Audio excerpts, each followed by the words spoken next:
Today marks the beginning of a new season. And with that, a shot at glory.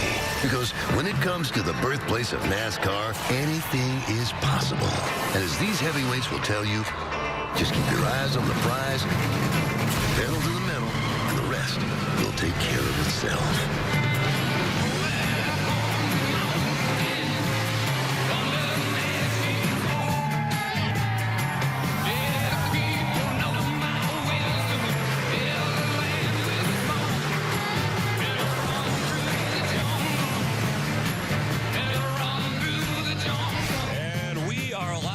A good look at what's going on as we welcome you to race day, part of Advent Health Speed Weeks presented by Geico. And the weather's outstanding. Breezy, temperatures mid-70s, cloudy but really comfortable. And drivers hoping to hop behind the wheel and race, especially Chase Briscoe. This is his first Daytona. Brad Keselowski, familiar with all his success. He has not won this race. Cole Custer, who was the runner-up to the championship last year at age 21. Quite a few young drivers that you'll be seeing today. And Brandon Jones, in fact, of the field, of the 38 drivers, only 2 in this field have won here before, as we welcome you to our desk and to FS1 Live and the fans gathering here as well. Nice to have you with us. Michael Waltrip, 2-time Daytona 500 champ. Jamie McMurray, new to the Fox family. Glad to have you out from behind the wheel. A Daytona 500 winner in 2010. I'm Chris Myers to count you down to the first race of the season. First of 33 for the Xfinity Series. And for you, I know coming back, memories of that 2010 victory here. It was a very emotional win for you, something I'm sure any driver who pulls in victory lane at Daytona feels. Yeah, I mean, you think about it, as a kid growing up, this is the ultimate race to win.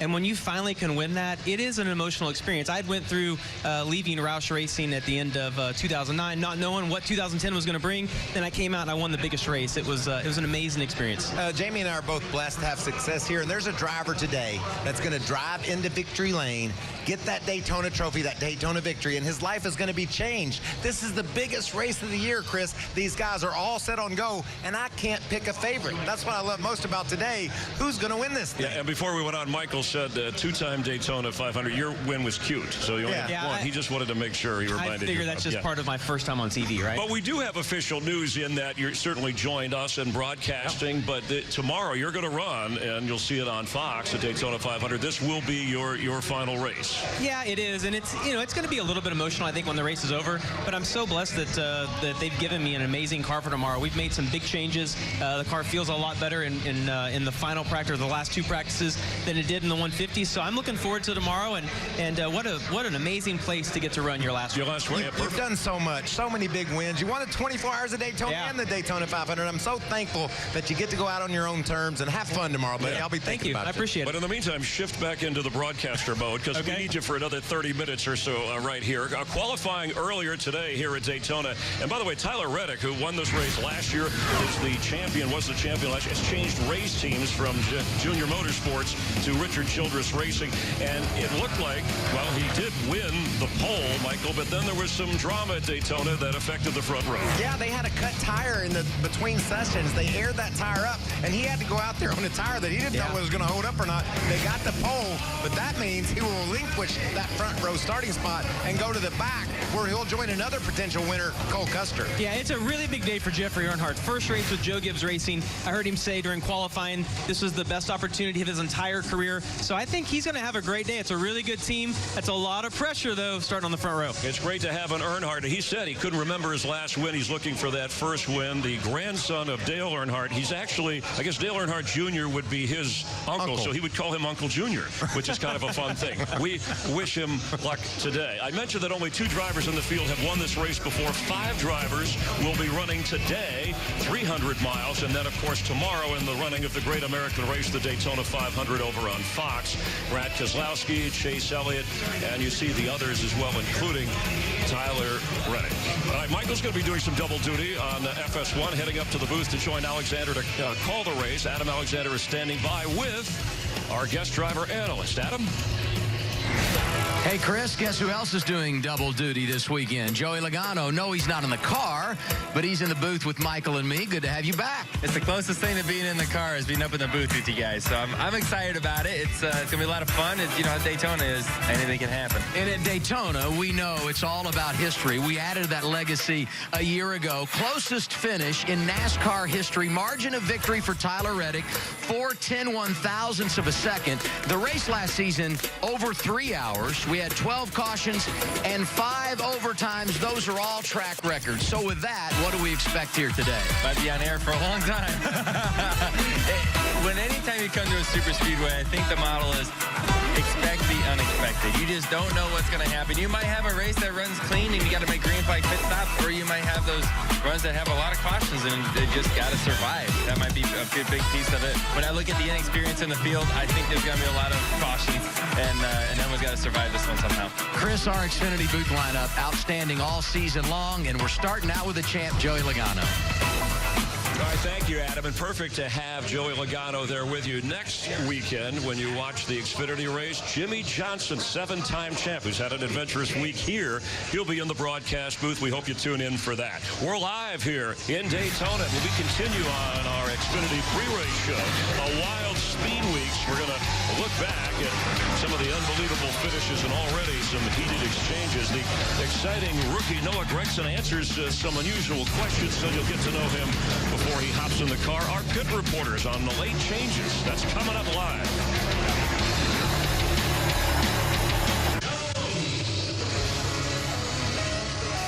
Live from Daytona on FS1. We're glad you're watching Race Day, part of Advent Health Speed Weeks, presented by Geico. 120 miles, 300 laps around the 2.5-mile track here with Michael and Jamie. I'm Chris. And, well, this weekend is the end of the road for Speed Weeks. It was 1 week ago that things started to get heated up, and then they really got heated, and then they overheated. It started with a little bit of a record-setting moment for the Daytona 500. 21-year-old William Byron on the pole, along with 25-year-old Alex Bowman, the youngest ever Daytona 500 front row. And right behind him, there's the legend, Tad Canals. He is now turning the wrenches for William Byron, and he put that car on the pole. Yeah, what an amazing day for Hendrick Motorsports on qualifying day. Jimmy Johnson, 7-time champ, caught up in a few wrecks during Speed Week. He did, and Jimmy, I thought the best thing he could have done in the position with Kyle Busch was to call or text and apologize, man up. All you can do is move on. But and what then a Kevin move. Harvick on the duel and Joey Logano. They set the field. What a move. I don't think anyone saw this coming. Joey Logano, Chris, from 4th to 1st in one turn. There wasn't a lot of passing in the duel. Awesome move by Joey Logano. That was unbelievable for him to be able to pass 4 cars on one corner. And last night, 24-year-old Austin Hill, first race of his career in the Gander Outdoors Truck Series, and there were a lot of cautions, a lot of wrecks, and it went a little overtime. Yeah, I hope these guys had their Geico insurance because they needed it. 15 minutes will save you 15%, but these guys were wrecking every 15 minutes. Chris, only 9 trucks made it to the checkered flag. Yeah, and look, when you watch a race like that last night, these guys that are in the race today, hopefully they'll be a little bit calmer than what was expected.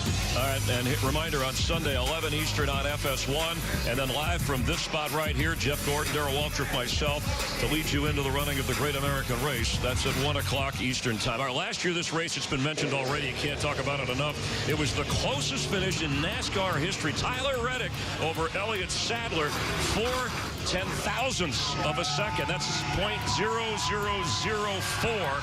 That's how close it was, but a win is a win. In NASCAR, I didn't know they had that 4th digit, Chris. I thought it was 000, and I think that equated to about a 1/2 inch. After 300 miles, several overtimes, we had a victory by a 1/2 inch. That's what today's going to bring, the same type of intensity. Yeah, I got to be a part of a close finish like that, and you don't know who won. You're waiting on somebody at the radio to come on and tell you, but that was an amazing finish for Tyler. It started his run for the championship to go on and win at Daytona, then win Homestead for the championship. Unbelievable year he had. I mean, .000. I mean, I think you failed math, so you had no shot at figuring that out. But Not we had even to have a clue. We brought in people with all kinds of computers. All right, and what do you think's going to happen today? Expectations? Oh, I think today's going to be awesome. When I listen to the guys talk in practice, they talked about how well their cars handled. When their cars handle well, that means they can put them in compromised positions. They can make passes. I think if someone goes to the back, they're going to be able to drive back through the field because of the drafting package we have. I expect today to be super exciting. My favorite's Christopher Bell because of of his self-talk yesterday, Chris. He loves his new Supra. Toyota's brought the Supra to the Xfinity Series, and he thinks that he has a car that he can make moves with and win this race. He'll be fun to watch. He won 7 races. We'll meet more of the drivers here. Coming up when we continue live from Daytona International Speedway. Maybe a guy you haven't met or heard from a lot, but he's got an entertaining personality, at least on social media. Noah Gregson. Unusual questions, unusual answers. Just one of the drivers you'll see on display if you stay tuned.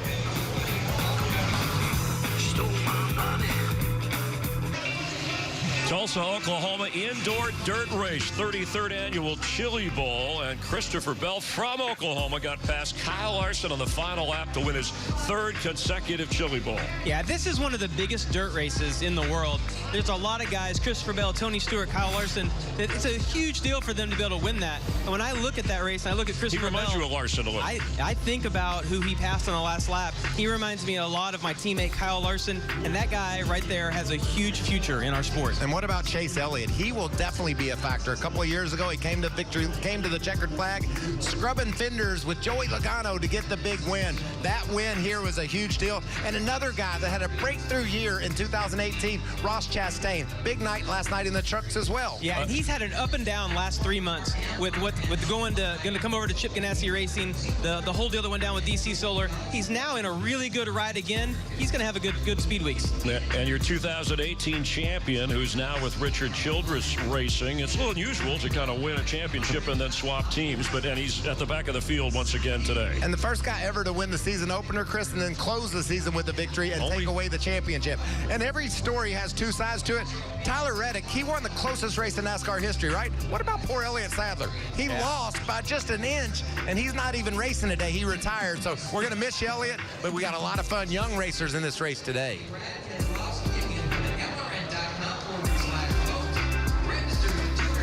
There's one of the guys double dipping we talked about, Brad Keselowski, who former champion and one of 3 former Cup champions. It'll be in Sunday's race, along with Kyle Busch and Martin Truex Jr., who have won a championship but never won the Daytona 500. Team Penske's never got a victory here, but look at this. Football season is over, unless it's one of those new leagues. But we hope you'll tune in on Sunday to watch the Daytona 500 here at Daytona International Speedway. That's aggressive. And of course, we have the starts of the Xfinity season coming up here in just a few moments. There's Noah Gregson styling already with the shades. It's cloudy, but he's ready for his Hollywood close-up and hopefully ready for victory lane. Noah Gregson, he is a character outside of the car, but his 3 starts last year at Joe Gibbs Racing, an average finish of 4.3. He's going to have a great year. He's with Junior Motorsports, which is one of the best teams in the garage area. At age 20, he's going to drive the 9 car for that powerful race team that was just mentioned. And last year's truck championship runner-up is Gregson, who is ready to go in his first Daytona. He knows what race fans really want to know, and he knows himself even better. I'm directing a Marvel movie. I'm going to have Chase Elliott as my superhero. That's America's driver, fan favorite. And my villain's going to be Rowdy, Kyle Busch. Most used emoji, probably hard eyes for the girls. I wear the hard eyes out. The hard eyes and the red heart. Marry one, kill one, hang out with one. Marry Bubba, because he seems pretty cool. Hang out with Ryan Blaney and probably kill Chase Elliott. Oh, that's not going to be a fan favorite answer, though. That's a problem.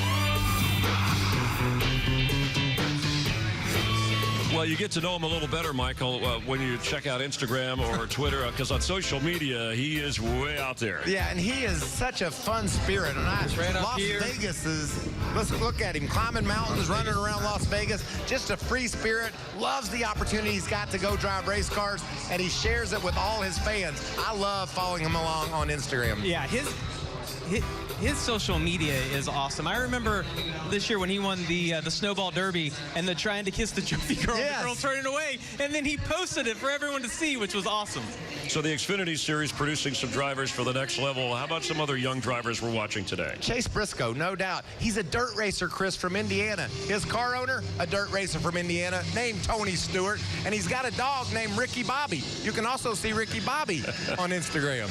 Yeah, I mean, when I look at this, I look at John Hunter Nemechek. won last year for Chip Ganassi Racing in the 42 car. He's got a great opportunity with GMS. They have really good cars. Hendrick engines. He's going to have a good year. Yeah, Justin Haley at age 19, another one to watch. Michael's going to head up to the broadcast booth to help out. Adam Alexander and Joey Logano call the race. We're getting ready to roll here in just a moment. Jamie and I will take you right up to the green flag. Our Xfinity pit walk and a check-in with our team of reporters is straight ahead.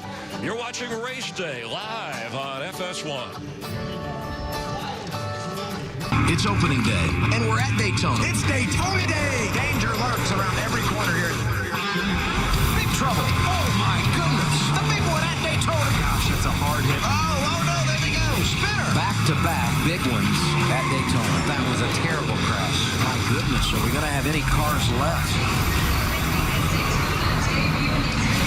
Live here at Daytona International Speedway, getting closer to the start of the first race of the Xfinity season. Let's head over to Shannon Spake in our Race Hub studios with her crew. Shannon? Hey there, Chris. Thanks so much. Welcome inside our new Race Hub studios. Shannon Spake, along with Larry Mack, Bobby Labonte, and Ricky Craven. You know, I'm going to go back to something that Adam Alexander and Joey Logano talked about. Joey said, expect the unexpected when we're at Daytona. And who would have expected that we would have been saying an Earnhardt was on the front row for this Xfinity Series race? Congratulations to Jeffrey.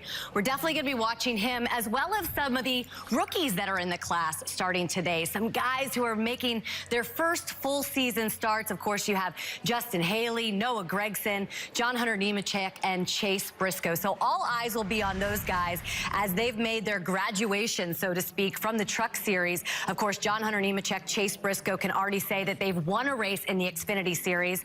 Okay, so unexpected, Larry. These guys know it can be unexpected at Xfinity. What are you expecting today? Well, there's no question. Blocking is going to be the norm. We see it in all the series, and it just seems like it's getting more and more intensified, and I think that's one reason why the last 5 trips we've been there with the Xfinity Series, we went into overtime, but Michael mentioned it. The 2 finishes last year in this series, you had to look at the scoring monitor to see who actually won the race. That is true. I look at the Chevrolets. They qualified really good. I think like 10 out of the top, or 12 out of the top, 10 out of the top 12. So I look at them as being really strong. Will they be able to work together and not make any mistakes? You know, because we see at the end, like last year, Tyler Reddick wins by not much. You got to race off of turn 4, but you got to make it to the last lap. Yeah, this is a race where you can get endorsed or noticed for either doing something silly or for winning the big race, the biggest race of the year, the Xfinity Series, and that's a theme that Ryan Reed and Tyler Reddick capitalized on the last couple of years. You mentioned a lot of young drivers. Yes. It's going to be fun to watch them. Bobby, you said don't make mistakes. That's not so easy to do at Daytona, right there, Chris? All right, Shannon and crew, thanks. Look forward to your updates and commentary throughout the afternoon and the weekend. Now to our team of pit reporters on the move, and we start with Regan Smith. Regan? Guys, it's busy on pit road down here. Tyler Reddick, Richard Childress. Tyler, flat left rear in qualifying. Did you put fix-a-flat in it, or did you change it? We ended up changing it, but we were able to pump enough air in it for qualifying and get a lap in and get this pole, but we'll be going to the back. Richard, how excited are you to have this kid in your car this year? It's sort of brought new life to our whole race team, having him, Daniel Hemrick, and Austin. We're going to have a lot of fun this year. Thanks, Richard. Jamie? Well, John Hunter Nemechek was his dad's crew chief in the Truck Series last night. Joe Nemechek, you're with the new team, though. What are you most looking forward to about today at Daytona? Getting the season kicked off, knowing that I'm in a ride full-time every single week. Just thankful for the opportunity from Fire Alarm Services, Maury Gallagher, the whole GMS organization. But last night was fun, being on the box, calling the race for Dad. That was the first time crew chiefing for him. So I got a whole different perspective than our crew chief, Chad, today. Hopefully he can make the right calls, because I know I was stressing out last night trying to make the right ones. Matt? Hey, I'm back in row 5, catching up with Brad Keselowski. New spotter this year, Coleman Presley. Great chance to work on that chemistry, but you're chasing history for Team Penske.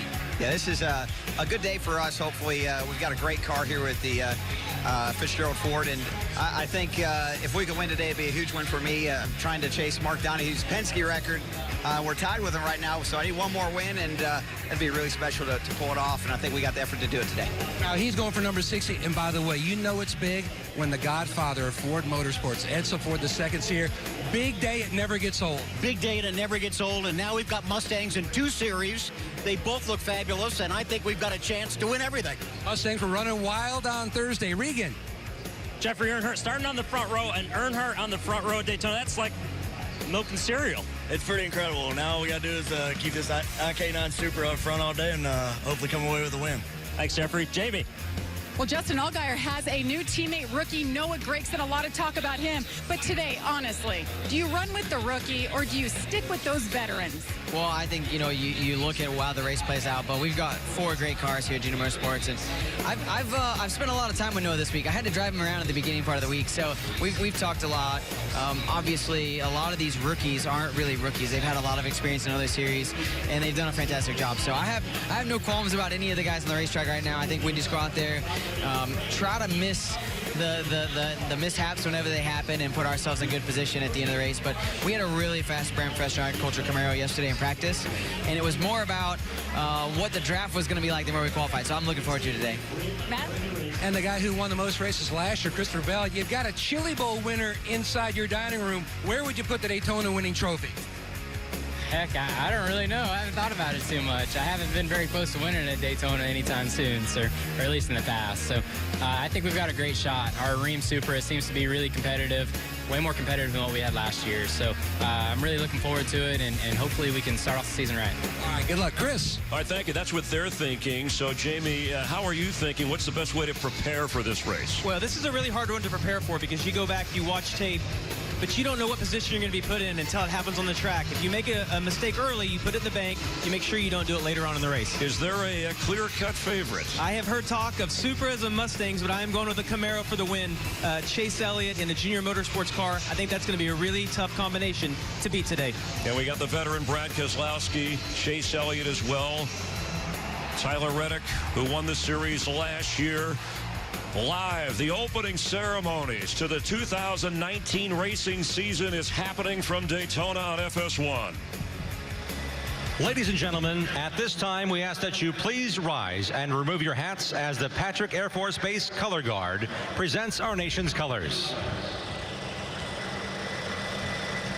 Please remain standing as Sonny Gallman, pastor of Central Baptist Church, Daytona Beach, offers our invocation. Let us pray. Lord, we live in a world that seeks to divide us by politics and faith and loyalties, and yet you draw us together in places and at events like this where we can be together from all walks of life. We pray that you would give us the blessing of fellowship with one another.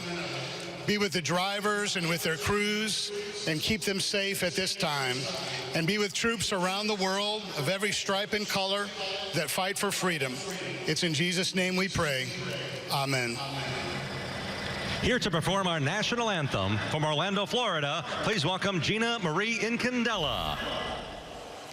Oh, say, can you see by the dawn's early light what so proudly we hailed at the twilight's last gleaming, whose broad stripes and bright stars through the perilous fight o'er the ramparts we watched were so gallantly streaming, and the rocket's red glare, the bombs bursting in air, gave proof through the night that our flag was still there. Oh, say does that star-spangled banner yet wave o'er the land of the free?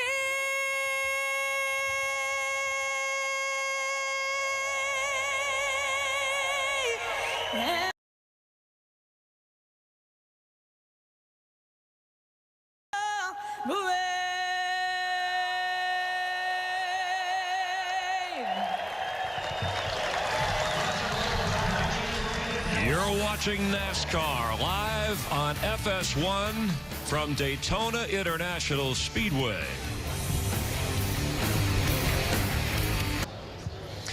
He won this race last year. He won the Xfinity Championship. It was the closest finish in the history of this sport. Tyler Reddick is ready to go, and so are we from the World Center of Racing.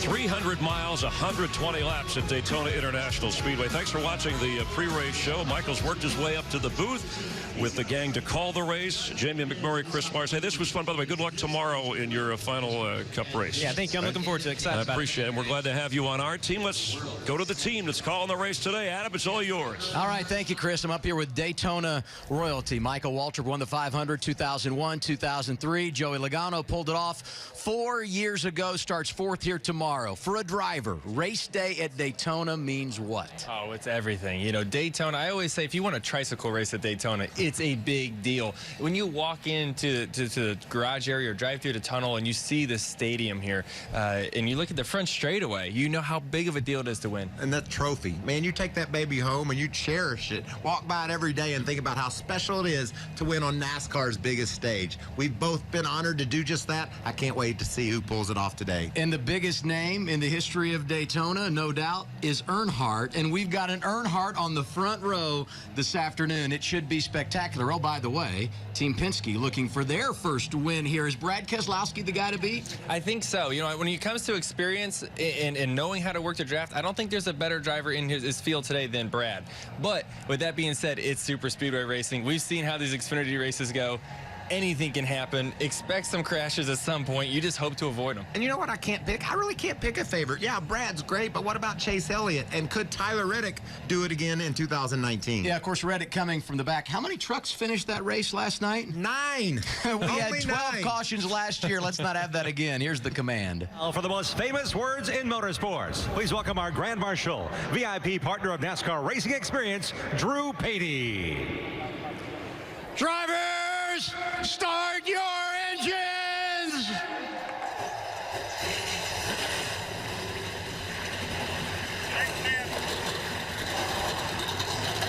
The engines have fired. The off-season is over.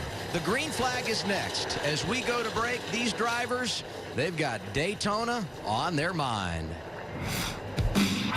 First thing that came to my mind whenever I thought of Daytona would be just the history that my family has here and all the wins and what they were able to accomplish racing here. Pinnacle of all things NASCAR. A lot of histories here at this racetrack, whether it was on the beaches or the high banks that we race on every day. For me, it was time with my dad. You know, my dad serviced the tires for a lot of the racing series that they raced with NASCAR. And so I was going to the racetrack at a really early age, and it's created something in me that I'll never forget. If you are what you say you are, a superstar, then have no fear. The camera's here and the microphones, and they wanna know. If you are what you say you are, a superstar, then have Gorgeous day in Central Florida. It's time for the season opener in the NASCAR Xfinity Series. Let's get 2019 underway. And as the cars roll off the grid, here's a reminder of the favorite this season. I think without a doubt it's Christopher Bell. He won 7 times last year as a rookie, made it to the championship 4. In the offseason, he won the Chili Bowl for a 3rd consecutive time. And he was doing it off track as well, getting engaged to longtime girlfriend Morgan. Christopher Bell, so solid, starts 11th today. Let's go from the driver's seat with driver 20. See if we can get a word with them. Hey, Christopher Bell, it's Michael Waltrip with the boys up in the Fox booth. Do you copy? I got you. Well, you look calm, collected, and ready. I saw your car making some great moves yesterday in practice. Do you think you've got the machine to win this race today? Yeah, I think I definitely got the car to win it. This Dream Supra has been really good, and it's been fun to finally drive a Supra. So I think we've got a piece that can contend for the win. Hopefully I can make some moves and get up there. Do you expect to see 3-wide racing today? The practices looked crazy yesterday. Yeah, it's been pretty funny. You know, the Cup deal and the truck deal were pretty much polar opposites. And with the Xfinity lineup that we have with all these young drivers, I would expect that this race will probably look a little bit more like the truck race last night. Well, this is a Logano up here, man. It's been fun to watch. Chili Bowl was a lot of fun to watch. You make that last lap pass. You probably may have to make a last lap pass here again, or at least make a big block. So it's going to be fun to watch. Good luck out there. Yeah, maybe you'll listen in and give me some pointers for the end of this deal. I don't know about that, but good luck. Well, he went to Joey Logano for the pointers, Adam. Just glossed right over me. Well, he's trying to get Joe Gibbs Racing their 5th win here. Logano's got one of those victories coming in the summertime, handful of years ago. Aerial coverage today provided by Goodyear. Win your battles, earn your name. Goodyear, the official tire of NASCAR. Qualifying earlier today, Tyler Reddick qualified on the pole, but will have to start from the rear with a tire change. Let's hear from our pit reporters as we anticipate the green flag, and we start 2019 off with Jamie Little. Good afternoon, Jamie. Good afternoon, Adam. Great to be back as always. And you know, the feel-good story of the day so far is Jeffrey Earnhardt. He's a 4th-generation driver. He's the grandson of Dale Earnhardt. He's the nephew of Dale Earnhardt Jr. He put this deal together all by himself. He'll run 9 races for Gibbs, and he told me this is by far the best opportunity he's had in his career, and it showed in qualifying. Qualified up front on the front row. He hopes to end this day in victory lane like his dad and his grandfather and his uncle did 13 times before. Matt? Jamie Earnhardt's teammate Brandon Jones starts on the outside of row 8. Now Brandon's paired up with Jeff Mandering this year. Not a lot of time working together, so they went to the TRD simulators, simulated a number of different tests at Atlanta, Phoenix, and Las Vegas, just trying to work on driver crew chief communications and what that would entail. Now this is Daytona. It's all about the driver and the spotter. He's done well at Talladega. He almost won, finishing 2nd last year. Regan Smith. Well, Matt, as Adam just documented, our 2018 Series champion Tyler Reddick won the pole, picking up right where he left off last year at Homestead. That's the good news. The bad news is he had a flat left rear tire. He's going to have to go to the back to start the race today. The even better news from that, though, is that he's not going to be alone back there. With him in the back is going to be the 00 of Cole Custer, our runner-up for the championship last year, who had to change a motor pre-race and will be starting from the back as well. You know what a lot of NASCAR fans tell me, Joey? Why do y'all start the fastest car in the front? Make you go to the back. It'll be more fun. They're getting their wish here today. They're getting part of that. I mean, you got to have a reason to qualify, right? And the fastest car is to start up front. But, you know, the thing is about super speedway racing, yeah, it helps to start towards the front. It might be a little safer, but it almost doesn't matter. You never know what's going to happen. Our race analysis today, 300 miles. That's 120 laps here at Daytona International Speedway. The length of stage 1 and stage 2, 30 laps. Then it's a 60-lap run to end it. Pit road speed, 55 miles per hour. And you saw the pit window there in the mid-40s. Likely you just wait till the end of stage 1 and stage 2 to get those first 2 pit stops out of the way. Then you got to manage that strategy in the final stage. Yeah, and I think it's also important if you're in the back and there's a caution, maybe you switch things up. Come to pit road a little bit early, fill up with fuel, make it all the way to end stage 2 before you pit again. Joe Gibbs looking on, as you see, to the bottom of the racetrack. Reddick is dropping all the way to the back because of that tire change during qualifying. And I wouldn't be surprised if you see the first few laps, you see Cole Custer, Tyler Reddick, they're starting way in the back. They might just kind of see how the field's going for a minute. Just see, you know, if anyone's making aggressive moves and just kind of hold on, maybe grab a couple spots, and then wait when they, you know, see it kind of calm down. Then they might start to make their move up there. Because the last thing you want to do is start in the back and then caught up in a crash. You never even get to the first stage to score any points at all. So it's about that patience, but at some point you're going to have to be aggressive to get up there. And I love your opinion on this. I want to know what you think. How do you balance that laying back, making sure you're conservative a bit, but then you have to go get stage points? How do you balance that delicate line? Yeah, it's tough. It's really hard. You know, there's times that you're watching the cars 3 wide making aggressive blocks. You say, okay, you guys have fun. Maybe later on I'll get into that. So you just got to pay attention to what's going on in front of you. So many thoughts between qualifying and the race. Here are drivers weighing in on social media via our Procast earlier today. Hey guys, Justin Haley here. We just got done qualifying at Daytona International Speedway. First time in the Xfinity car for colleague racing. We qualified 4th. We may have gotten the pole today. My first start for RCR, which is really cool in our Pinnacle. financial partners, Chevy Camaro SS. But fortunately, had a flat tire while we were out there making our qualifying effort. So we may have gotten the pole. We're going all the way to the back of the field today. Drivers have been given the one-to-go signal, making their way down the back straightaway. Pins and needles right now as you anticipate the green flag at this place? Well, I think at this point you're kind of running through the race in your mind and maybe communicating to your spotter one more time, reminding him what you need to hear from him.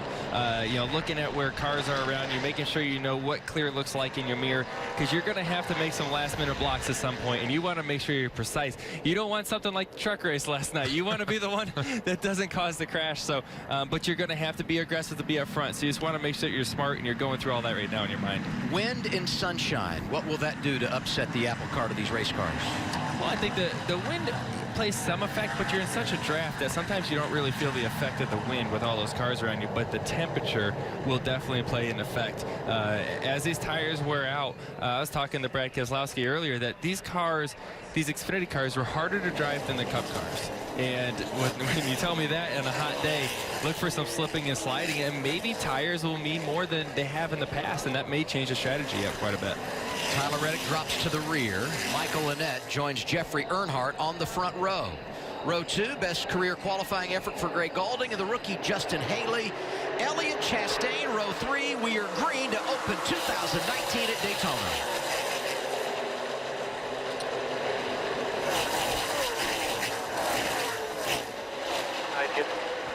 Right in line, all in line. Splitting you by a quarter of a car. Right on your bumper, pushing you inside one. Still right on, inside. Still inside. You guys have the run. 10 is with you, you're clear, your helper's not. Don't hang the 10 here. Run is your lane. You're running your tracks. Right in line with you. Got a gap of half. He's turned a quarter lower than you. Right in line here. Right. The middle lane's at the top. Ride back there, though. All clear, all clear. Looking low. Looking low inside. You got help, though. And there you hear the spotters how important that is. They're not really telling them whether you're clear or not. They're telling you where the run's coming from and trying to paint that picture of what's going on behind you and helping you get those runs and those pushes to make sure you make the best decisions inside the car. Check out that onboard. We're on the helmet of Chase Briscoe, and you're really going to get a feel of what it's like to be driving this race car as he pulls right up on the back of Joey Logano, or excuse me, Brad Keselowski, Joey Logano's teammate. And Joey, what I was going to ask you, is that the constant chatter for 300 miles? Are you constantly being told what's going on around you?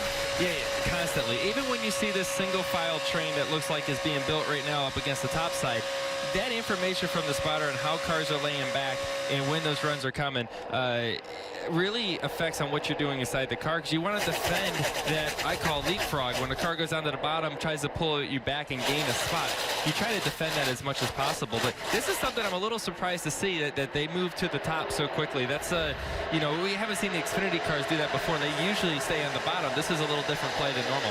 What did you say about Reddick being patient after dropping to the rear, 35th to 18th in a lap and a half? I'd say that's pretty aggressive, huh? Here's an aggressive move right here with Brad Keselowski. He's got Chase Briscoe with him. What's happening in the Penske camp, Jamie?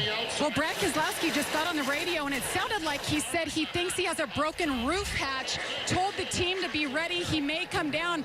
Hard to tell from that angle, but it does look like something is wrong there on that right side. Wow, that would be devastating. As we mentioned off the top, Team Penske has never won here. Brad's been a runner-up twice. Of course, he's got a teammate in this race, Austin Cindric, who was a rookie a season ago. Brad driving the 12 in that low lane. Just behind him, we mentioned it, Chase Briscoe, the rookie, for Stewart Haas. You see Brad down there. This is the time to kind of make the move to try to see what the bottom's going to be like in form. And he went down there, and there's not many cars with him. He's going to be in trouble here as he goes towards the back of this pack. But, you know, obviously having some issues there, may have to fix that anyways. We're going to get a good look at it here, but how does he feel this happening? As a driver, how do you know? Well, he's got a sunroof now, so you're definitely going to feel a lot of air there, obviously, with a lot of air getting inside the car, and you may see some more light getting in the car as well. I think the sunlight got his attention. He said, hey, I'm not supposed to have a sunroof in this thing. He made a big move there, and when he got down there, I think leading the pack, it probably hurt his aerodynamics with that roof hatch being up. We're 4 laps in. It's not a 3, it's not an 8, but it is an Earnhardt in the 18 out front. How cool is that? Earnhardt leading at Daytona. And a Childress car on the move. There goes Tyler Reddick, dropping below the 90 of Cesar Baccarella. Man, he's rolling fast, and so is Cole Custer. What's the story with that 0-0, Regan? Adam, I asked Cole Custer right before this race how aggressive he would be at the start. He said he wanted to be extremely aggressive because he did not want to lose the draft. He's already up 17 positions right now. Unfortunately, they have lost that lead draft already. And when they get going this fast, you get single file up against the wall, this train is going so fast that it's easy to fall off the back of it. You have to, if you're one of the last 2 or 3 cars, you have to really, really focus on how do I keep that momentum and make sure that you don't fall off the back. And here you see Tyler Reddick, who whipped to the bottom, tried to make a move, and you see at the back of this pack here, he's about to lose it. He's right on that edge, and that's the risk of making it. Saw Brad Keselowski dropping the low line. Mentioned the problem with the roof hatch. He is pulled back in line, running 10th right now. So what's happened is the bolt is loose. It's not dropped off, and that's why it's falling out. The whole hatch on the left front corner. For copy, we'll get that ready. Now they have to effect repairs to that, Joey. They won't just let them tape it down. That's a safety device on the roof in case that car turns sideways. So they'll have to repair it. They just can't tape it up. And for what Brad's saying there, that's going to be a pretty big fix that they're going to have to get in there and maybe have to drop that window net. And that takes a lot of time. Or maybe someone will go on the right side and do the side window. But, you know, right now he's hoping for a caution. You know, I think that's the biggest piece for him right now. And he knows he's going to get a caution at lap 30 when the stage ends. And you can see it from the onboard of Chase Briscoe. That thing is really flapping around. Any potential, because of what you mentioned, Michael, the safety concerns that NASCAR black flags him and says you have to come now, or not necessarily? I don't think so. It's still intact. It's going to do its job if the car spins. I just think that they will watch closely as to how Team Penske repairs the roof of that 12 car. 7 laps complete. It's the season opener for the NASCAR Xfinity Series. The fans enjoying their day because an Earnhardt is out front.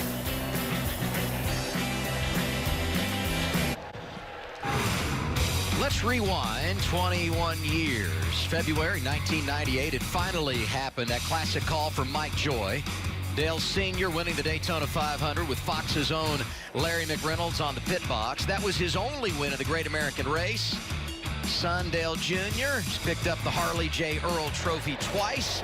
And an Earnhardt out front today. Jeffrey qualifying on the front row, driving for Joe Gibbs Racing. He's led all 11 laps so far this afternoon. I think everybody would be really thrilled to see another Earnhardt drive to victory lane at Daytona. And Jeffrey's been so positive about the way his Supra drives and the speed and maneuverability of it. He's put it on that top lane, and the rest of the field has followed along here early. But, Joey, I'm seeing enough runs, guys that are just sort of playing back and forth in this pack, where if they make the decision and they get a couple of takers to go with them, there's going to be some passes. Yeah, right now you're halfway through the stage or about there, and what you're thinking of is, okay, who's around me? What do I have for teammates? What do I have for other manufacturers? Who can I get on my side for when we get to the end of the stage and I know I'm going to have to make a move? Who's going to go with me? And then you're also playing with the runs. How do I lay back a little bit? You know, surge forward, see how you can time that, and when you make that move, you got to make sure it works, because if it doesn't, you're going to go from 4th or 5th, 6th, 7th, wherever you're at, to the end of that little pack that's there, about 15 cars deep right now. You mentioned the manufacturer side of things. Top forward, Brad Keselowski is 9th. Chase Briscoe, also a forward, back to 13th, Matt. A few laps into the race, Adam, he did peek to the outside, try that inside lane, lost a number of spots. His veteran spotter, Timmy Fedor, told him, just tuck back in and stay there. He also told him, being aware of his surroundings, that Allgaier and Elliott were in the mirror. They may try to dive out. Don't go with them. Regan. Well, Justin Allgaier, as we look on the screen now, he is going to try to make that move to the bottom with his teammate Chase Elliott. He had mentioned earlier when he fell to the back, he was trying something for later in the race. That put him in front of Chase. They decided they wanted to make the move right there. And this is... I was trying something for later right there. Yeah, totally fine. All good. perfect time to do it because there's only 3 guys behind you in this pack. Might as well learn. And his spotter, Tab Boyd, right there, it makes perfect sense. It's all about risk versus reward. And if you're in the back of the pack, you got no risk. You might as well do it. But if you're running 5th, 6th, or 7th, or even closer to the front than that, you can maybe make a pass, but if it doesn't work, the risk is way greater at that point. Halfway through the opening stage, doesn't work here. The 8 of Chase Elliott sliding back in line. But just tell him don't go unless I'm on his bumper. You know, I got to be in that pocket before he makes his move. Yeah, I'll reiterate it. Tell him, hold on. He wants in his pocket, and that means you saw Chase Elliott gave Allgaier a nice push, but it pushed Allgaier away from Chase, and when he dove to the bottom, that help wasn't there. So they're just trying to organize it, synchronize it better so that they can try as a tandem to go up through there. Yeah, when he talks about that pocket of air, there's almost like imagine a beach ball or so that's about 3 to 4 feet behind each car, and as you get closer, you're kind of squeezing that beach ball, and it shoots the car out in front of you ahead. If you get a big enough run, you kind of pop that beach ball, and you get closer to that back bumper. When you get to that point, you can actually physically push, and that's how you can get a big run to really send those guys up there. But at the same time, you also can't lock on bumpers in this series either. So those are 2 things you really got to be careful with. You know who's been quiet in the early going, but getting the job done? Those 2 cars from Colleague Racing. Ross Chastain, 3rd last night in the Truck Series race. He's 3rd right now in the 10, and just in front of him, his rookie teammate, Justin Haley. They're strong early, Jamie. They are. They already gained 2 positions, riding there in 2nd. You know, I talked to Nick Harrison, his veteran crew chief, and he told me our game plan, stay up front, work with teammates, and don't be too aggressive. So far, he's gone to plan, done exactly what he was told to do. But he is saying his car is very free, and his teammate right behind him, Ross Chastain, radioing in, saying, he better hang on to it. I see how free he is. Yeah, I'm noticing that too, Joey. These cars have a tendency, as they make those runs back and forth, to wander around a little bit, and that's just the air pushing them. They handle different when they're in a draft like this than they do by themselves. So you're going faster, you have less air in the car, you got less downforce, and it's buffering around a lot. And you know, a lot of times where these cars are most unstable is on the straightaway. Yeah. When there's no load, and that banking really presses the cars into the racetrack, and so the entries and the exits of the corner is where the cars are going to get unstable first. Let's give some credit to the guy running 5th. Brandon Jones, 2nd year at Joe Gibbs Racing, qualified 16th. He's 5th, 17 laps complete. We're live at Daytona on FS1.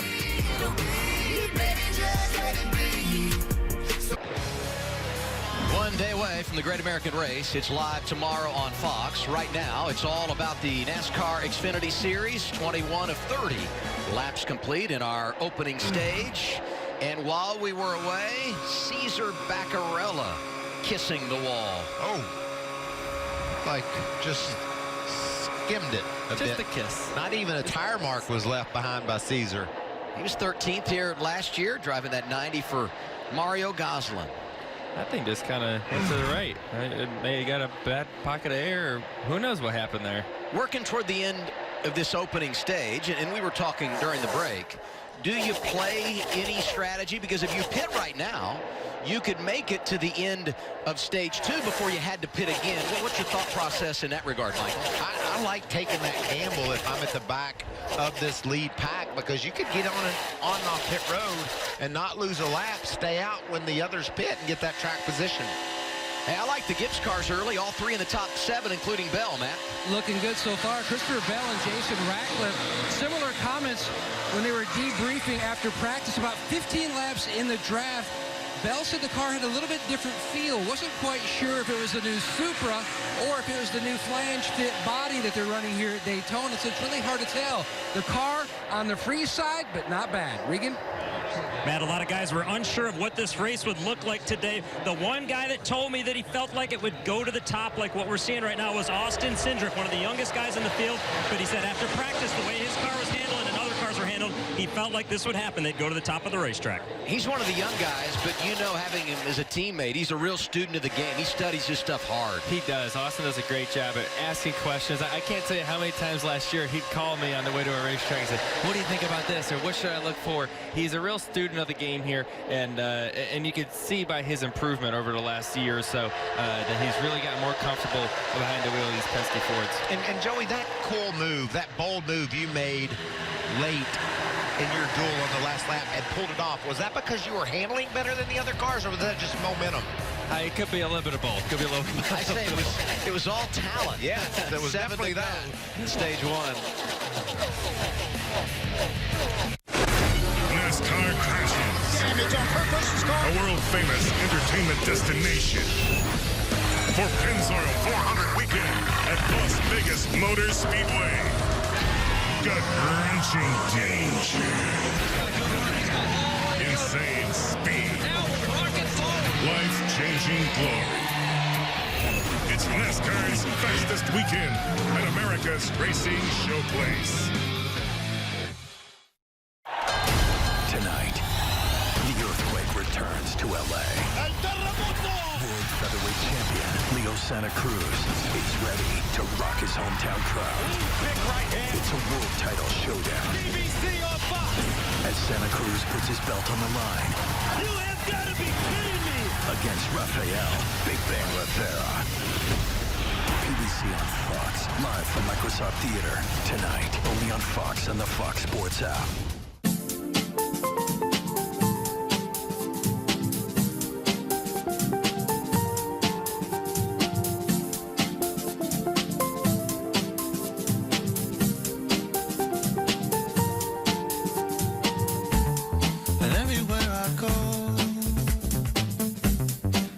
Something to remind me of another place and time.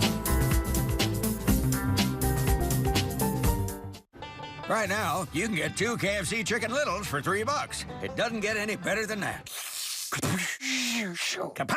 Actually, with 4 flavors to choose from, it did get better, and I stand corrected. Get any 2 KFC Chicken Littles for $3. Go further, breathe deeper, make your heart beat louder. It's a feeling you could only get on a Harley-Davidson motorcycle. Schedule your test drive at your local Harley-Davidson dealer.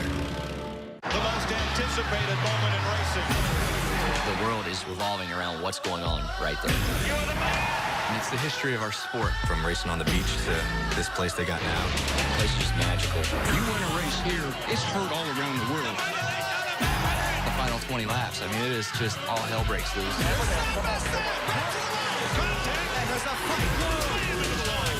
It's a great American race. Got no time left. 3 laps to go in our opening stage for the NASCAR Xfinity Series at Daytona. The first 27 laps led by Jeffrey Earnhardt. How about this? That's more laps than Joe Gibbs Racing drivers have led combined in the last 7 races here. This is uncharacteristic for JGR. No kidding. Taking advantage of that new Supra and putting it in the wind, isn't he? No, I think at this point, these crew chiefs are all thinking right now on top of the pit box saying this is a track position race. So this will be very interesting to see what the strategy is going to be. Whether they pit before the end of the stage. Pit road is closed. I guess not now. It's closed. But maybe the call is 2 tires or gas only when they come down pit road to really set themselves up a little better in the track position situation. What about that tweet? And I couldn't agree more. I'm sitting up here loving every minute of it myself. Dell Jr. says, how bad blank is it that there's an Earnhardt out front in Daytona? That from a guy that has 4 cars in the event is a car owner, and Earnhardt's not driving for him. He certainly has a lot of family pride. So neat to see, and happy for Jeffrey, who's a real blue-collar guy, has always been looking for the right opportunity. It comes here this season, first of 9 races for Joe Gibbs Racing, and he's doing some positive things, taking advantage of it, and now we're starting to get dicey. 1 to go in our opening stage, Jamie. And Brad Keselowski Keselowski, the team making a plan right now to fix that roof flap. NASCAR came over and told him it must be functional. Obviously, they can't just tape it down, so they have an entire backup roof flap. They will replace it. It'll take some time, but he is allowed to use that driver assist, the extra man over the wall. And see, Brad has nothing to lose here. He's driving a car that's not going to be collecting owner's points. He has nothing to do with driver's points, so he makes the move. He's got to make a pit stop anyway to fix his roof. He's going to the back, but you see a pass here for the lead. Stage points, a playoff point, it's all on the line. And the Kaulig teammates ganging up on Jeffrey Earnhardt. That's the rookie, Justin Haley, out of line. A push from teammate Ross Chastain. We're back to the green and white checkered flag, winning the opening stage. Justin Haley, how about that? Just a textbook move on the back straightaway. He laid off of Jeffrey Earnhardt. He lost some ground to him, and he backed up to his teammate Ross Chastain, and it propelled him forward. Look, halfway down the back straightaway, he's laying off the leader.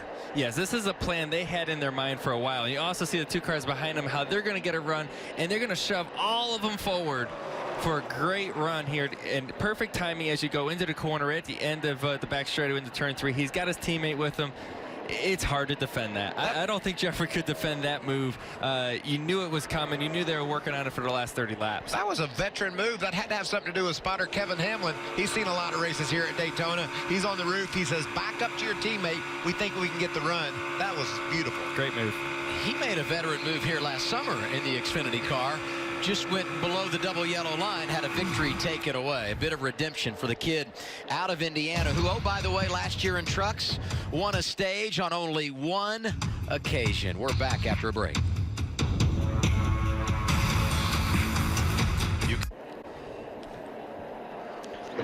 A lot to talk about as we wrap up this opening stage for Xfinity teams at Daytona International Speedway. Justin Haley gets the win. Guys scoring points: Ross Chastain, John Hunter Nemechek, Jeffrey Earnhardt, Brandon Jones. Rest of the top 10: Noah Gragson, Ryan Sieg, Christopher Bell, Tyler Reddick.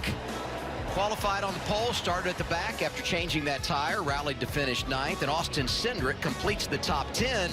But the focus already under this caution, not about those guys that were up front. Brad Keselowski, Cindric's teammate, who's brought it down pit road to repair that roof hatch. Yeah, that's not going to be an easy repair. And you see the NASCAR official is right there with those guys, making sure things are going like he wants it to. Yeah, I'm sure they have some kind of plan here. Not really sure what the plan is, but anytime you're going inside the car with some tools during a race, not a good sign. But I'm sure they'll get it fixed up. The most important part right now is to watch where the pace car is. You don't want to go down a lap. You got to send that car back out, maybe finish the repairs after you catch back up to the field. I just always ask, don't hand me a wrench. You know, y'all do all that. It's hard to reach things when you're in there. Good news for them, though. It held on to the end of stage 1, so you get the caution, number 1. Number 2, pace laps here really long, so that should aid in the process of getting it repaired. Pit road is open. They're heading your way, Matt. Brandon Jones pitting right in front of Chase Elliott. Elliott needs help in the center of the corner. Big chassis adjustments there. Meanwhile, Brandon Jones, they're looking at left side tires only. Big Ed Watkins packing that fuel cell full of fuel. Small air pressure change to try to tighten up the 19.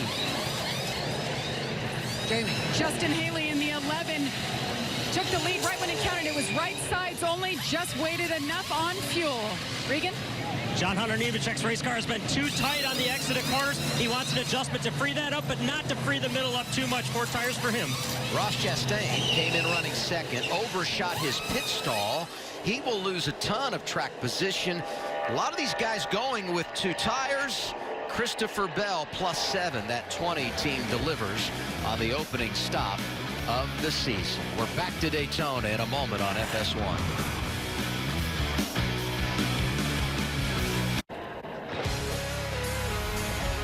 Christopher Bell wins the race off pit road. He'll be the leader when everything cycles through. So we give you our Xfinity fastest pit stops. There you see the 20 team at 6.2. That's a 2-tire stop. Great job by them. Justin Haley, who came in the race leader, not quite as fast on the pit lane. He is 4th right now in the running order. Let's hear from driver 11, Joey. Yeah, let's see if we can catch up. And hey, Justin Haley, it's Joey Logano up here in the booth. You got a copy? These fuel numbers.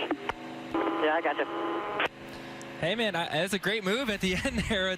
I want to know how long you had that plan. Did you have your spotters working together with your teammate? And was the plan to do it into turn 3 just like that? Yeah, obviously, we brought a great car to the track, and having Ross behind me as a solid racing teammate helped a good bit planning that run. Got Kevin Hamlin up there and Brent Griffin just kind of orchestrating it. But really good first stage there. First stage of solid racing. Everyone on this leaf filter gutter protection team got great ECR power underneath the hood. So if we keep doing it like that and having Ross behind us, we should have a very good chance for some Daytona redemption. Well, awesome, man. Congratulations on your stage win there. You guys did a great job. That was a very mature, experienced move. So I'm sure everybody watched it. Might be harder to do it the second time. Thank you, buddy. Yeah, that was a very experienced veteran move because you did the same thing Thursday. And he must have been watching that race. That's exactly right. I like the vote of confidence you gave him there at the end of the interview. Don't get too comfortable. Hey, Joey, break this down for me. It looks like as they're exiting pit road, maybe Jeffrey Earnhardt didn't nail his shifts properly. They have lights on the tachometer to tell you how many RPM you can turn. When he leaves his box, he's ahead of Christopher Bell right there. And he's got time to get going, but he just doesn't do it. Bell moves around him, and now Bell leads the race. And that can be something, if you haven't driven that car for that race team very often, there's just little things that are different all the time, and it might be the way they set the lights on the tack. That's how you get to your pit road speed when you go down these straightaways. And maybe he just didn't have those set to what he's used to. And here you see the 10 slide through, which is easy to do here at Daytona. The tire is so hard. You're going so fast down pit road, and sometimes you hit the brakes and you're like, no, you're right by the box, you can't stop.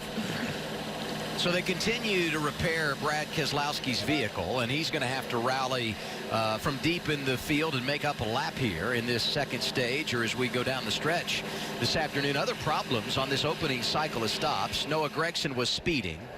The 2 of Tyler Reddick over the wall too soon, and an uncontrolled tire for the 1 of Michael Annett. So a lot of drivers having problems on the first stops of the year. Tonight, world featherweight champion Leo, the Earthquake Santa Cruz, puts his belt on the line against Rafael Big Bang Rivera. It's live tonight, 8 Eastern, 5 Pacific. It's on Fox and the Fox Sports app.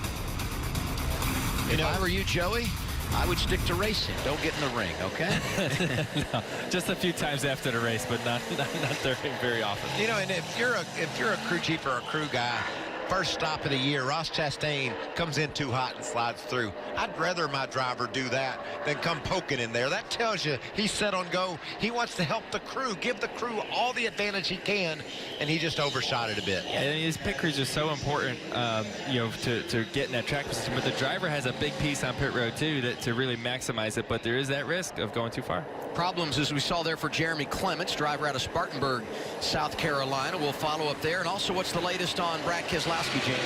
Well, I put the 12 team on the stopwatch. It took them 2 minutes the first stop. Then they just came in again, and they were here about 15 seconds. They went ahead and put 4 tires on and handed Brad what looked like a zip tie. And he worked on it himself inside the car. And I just asked the team if they got the roof flap fixed, and I got a big thumbs up. Michael, you said don't ever hand me a wrench. Is it okay to get a zip tie as a driver in the car? Can you handle that? I know how to operate one of those, Adam. Let's hear from Chase Elliott, 6th. I just don't understand what's promoting this top line deal. It's very odd. Like, I mean, nothing changed in these cars, did they? No, not really. Yeah, I don't understand that. I mean, I get wanting to make it to the end for sure, but it's just odd how content everybody is. You don't want to be learning how these things will pass when it comes time to do so. Reaction, drivers? That's what I want to do. I want to learn. I want to see what I've got. Me too, but you know, it's all about the driver mentality. When they think the top's going to work and you get 10 guys that think that, and they all stick together on the top becomes so strong that the bottom is very, very challenging to get rolling. Chase Elliott restarts 6th. The first on 4 tires. The top 5 took 2. Bell, the leader, chooses the outside lane, and we're underway in this second stage. Now this will be the piece that's interesting, is to see how this top lane, does it form? And I think a lot of that depends on Christopher Bell right now. If he goes to the bottom and blocks that and keeps that bottom lane kind of formed together, the bottom may be stronger. On board with Bell, and that low lane has momentum. And he's going to clear him. There goes Earnhardt. Sliding up into that outside lane. He'll go back on point. Brandon Jones, the 3rd driver from Joe Gibbs Racing, they get hung out to dry. Cindric inside of the 19. We'll see what happens here. The 22 all clear down low. And you almost wonder if that was a teammate move with the 18 and the 20. But here you see the bottom, Austin Cindric. He's going to make this side draft. He's going to pull him back. But there's just no one behind him right now. I'm not sure. Well, as the 19 gets to his back bumper, this might be a good enough push to get him up there. Let's watch. Help him stay up there at least. Let's watch that white number 8 car. We heard Chase Elliott saying, I don't know what they're doing up here. He's up there right now. Does he stay on the high side, or now that there's a line formed up at the bottom, does he try to shoot the gap? Well, the line is pretty stout on the bottom right now. Not a lot of them found a hole in the bottom, and Austin Cindric took advantage of that and was allowed him to get the push and get the run and take the lead in the Moneyline Mustang, or not Mustang, it's a Ford, or no, it is a Mustang in these things now too. It is. Forget about that. It is. I don't race these enough. Hey, what a difference a year makes. Last year, 10 laps in, Cindric crashes out. Right now, he's leading in the early portion of this second segment. This is fast and furious, Joey. We got Mustangs, Camaros, and Supras. These cars are hopped up. They look cool. That bottom lane is staying stronger. I actually saw a couple cars move to the bottom trying to make it work. So definitely a different flow to this pack right now for whatever reason. Who knows why? Yeah, and I know that there's drivers that are happy to see it. This gives you options. You know, when it's strung around the top and you dive out to make a pass and fall to the back, that's no fun. They're getting some runs now down on the bottom, and this is the kind of racing we expected to see from the green flag. Big push in that low lane. Brandon Jones slides in front of Cindric. Here comes Ross Chastain from 2nd to 8th on that cycle of pit stops. The 10 car now racing down low looking for the lead. You know, now that a few drivers saw that the bottom can be successful, that can change everything. Because every time before in the first run in the first stage of this race, everyone that went to the bottom failed. And now you've seen maybe 3 or 4 guys on the bottom successfully take the lead. And here you see it again. What about Ross Chastain? He said, boys, I slid through the pit on you. I'll get it back for you. And now he's racing for the lead. Got his first career win last fall, driving for Chip Ganassi Racing in the 42. Happened at Las Vegas Motor Speedway. Made his debut in that car at Darlington. So successful. Started out front, won both stages, got crashed late, and now here he is racing at Daytona for Team Colleague, and he's got his car right at the front. That 90 car in the middle, Cesar Baccarella, and he's going to go in the wrong direction. Nemechek down inside of him. You do not want to be the car stuck in the middle. That's not what you want to hear after they say your name. You could see scrub the wall already, but Cesar's got a fast ride, and he's hanging right in there. And there's Chastain trying to take the top spot away from Brandon Jones. Oh, he had it just for a second. That's one of those questionable calls. You're really relying on your spotter who's a mile away from there looking through his binoculars, and it's so close, especially this early in the race. If he misjudged that, he wrecks the whole field. And here he's going to take the lead anyway. What about that textbook side draft he made at the end of the back straightaway? He pulled up on the car of Jones and got that really big draft into the corner, and then look at who's on the bottom. Chase Elliott. He didn't like it up top. Now he's down there racing. Yeah, you know Chase is going to make the move. In the duels, he made the move every chance he could to the bottom, and now that this is turning into a little bit more of a bottom type of race, you see him starting to move to the forward. He's willing to take those risks. Don't you want that guy behind the wheel of your car, Adam? Chase Elliott wasn't content with riding around in the line. He said, we got to go. I don't know what's wrong with these people. We saw him doing that Thursday night in the duel, even when it wasn't working. He was going down and trying to get an education on what the low line could do. And speaking of the low line, look at that orange car. 4th back down low. That's Josh Williams, teammate to Cesar Baccarella. Mario Goslin's brought some strong cars here to Daytona. I just want Cesar to get out of the middle. He's making me a little bit nervous back there with that strong car. He's been kind of wobbling around. It's a good way to get in trouble when you get your car in that shape. Tyler Reddick, pole sitter, started at the rear after they had to change that tire. Penalized on the opening stop of the afternoon. That gold number 2 back inside the top 10. Closing on the halfway point of stage 2 here at Daytona. Top 5, Ross Chastain, Brandon Jones, Austin Cindric, Chase Elliott, and Jeffrey Earnhardt.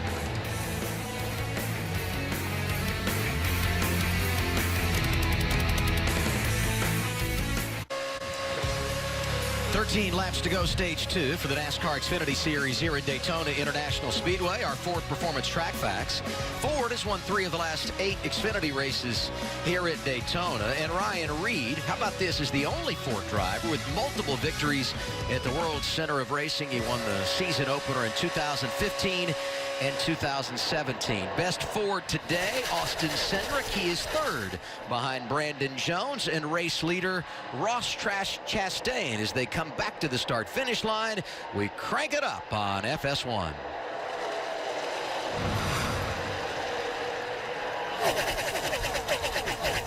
Really good job of that in the duel the other night, so if you saw it, that's what we need to do if we ever get in that situation.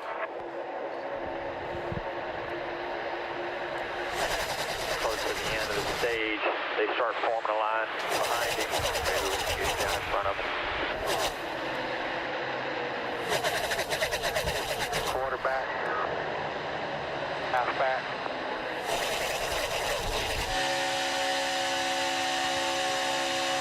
I know. Okay, yeah.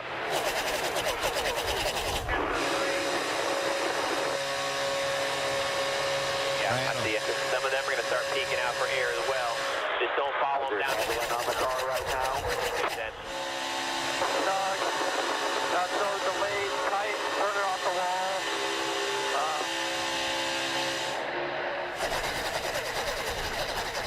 Available sight. The back. You cruise.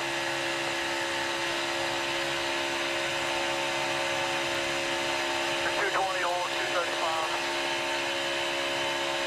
For notes. Ford, remember using a backup motor too, so we might not have the same power. Sleep all night. That's nice.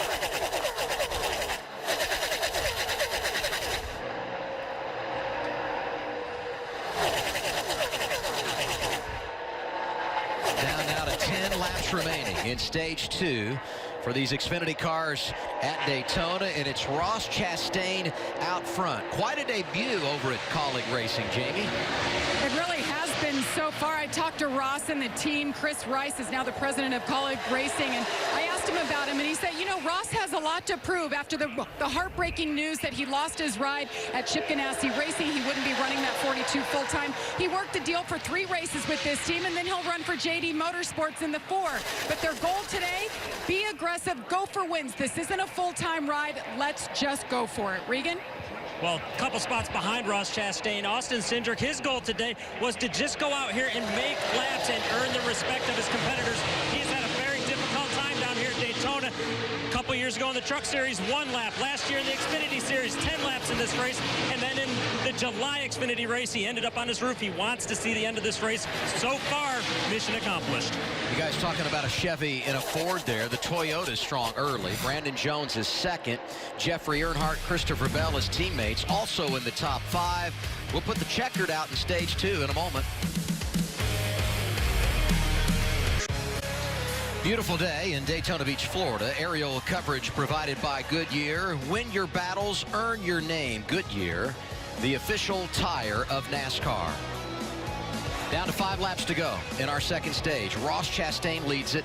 Then it's Brandon Jones, Austin Cindric, Jeffrey Earnhardt, and Christopher Bell. Stage 1, we had a last lap pass. What are we going to see here as we head toward that green and white checkered flag? You're going to see a last lap move. Whether it's a pass or not, we're not sure. I know Ross Chastain is an aggressive race car driver. He is willing to make those blocks, no doubt.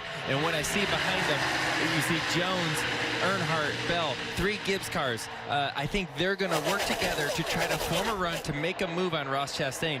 Now, Austin Cindric is the odd one out right now. What will he do? That's the question that will be answered here pretty quick. He's going to have to be on his game to make that move when those Gibbs cars make it, to follow that along so he doesn't get left out as well. So it's all going to happen here probably on the last lap, but all these thoughts right now are brewing through these drivers' minds. Their spotters are probably standing next to each other talking about it. How do we form this run? How do we lay back and make sure we have enough time to overtake the 10 car and ultimately win the stage? And if I'm Brandon Jones right now, Adam, in 2nd, I'm starting to play with my throttle.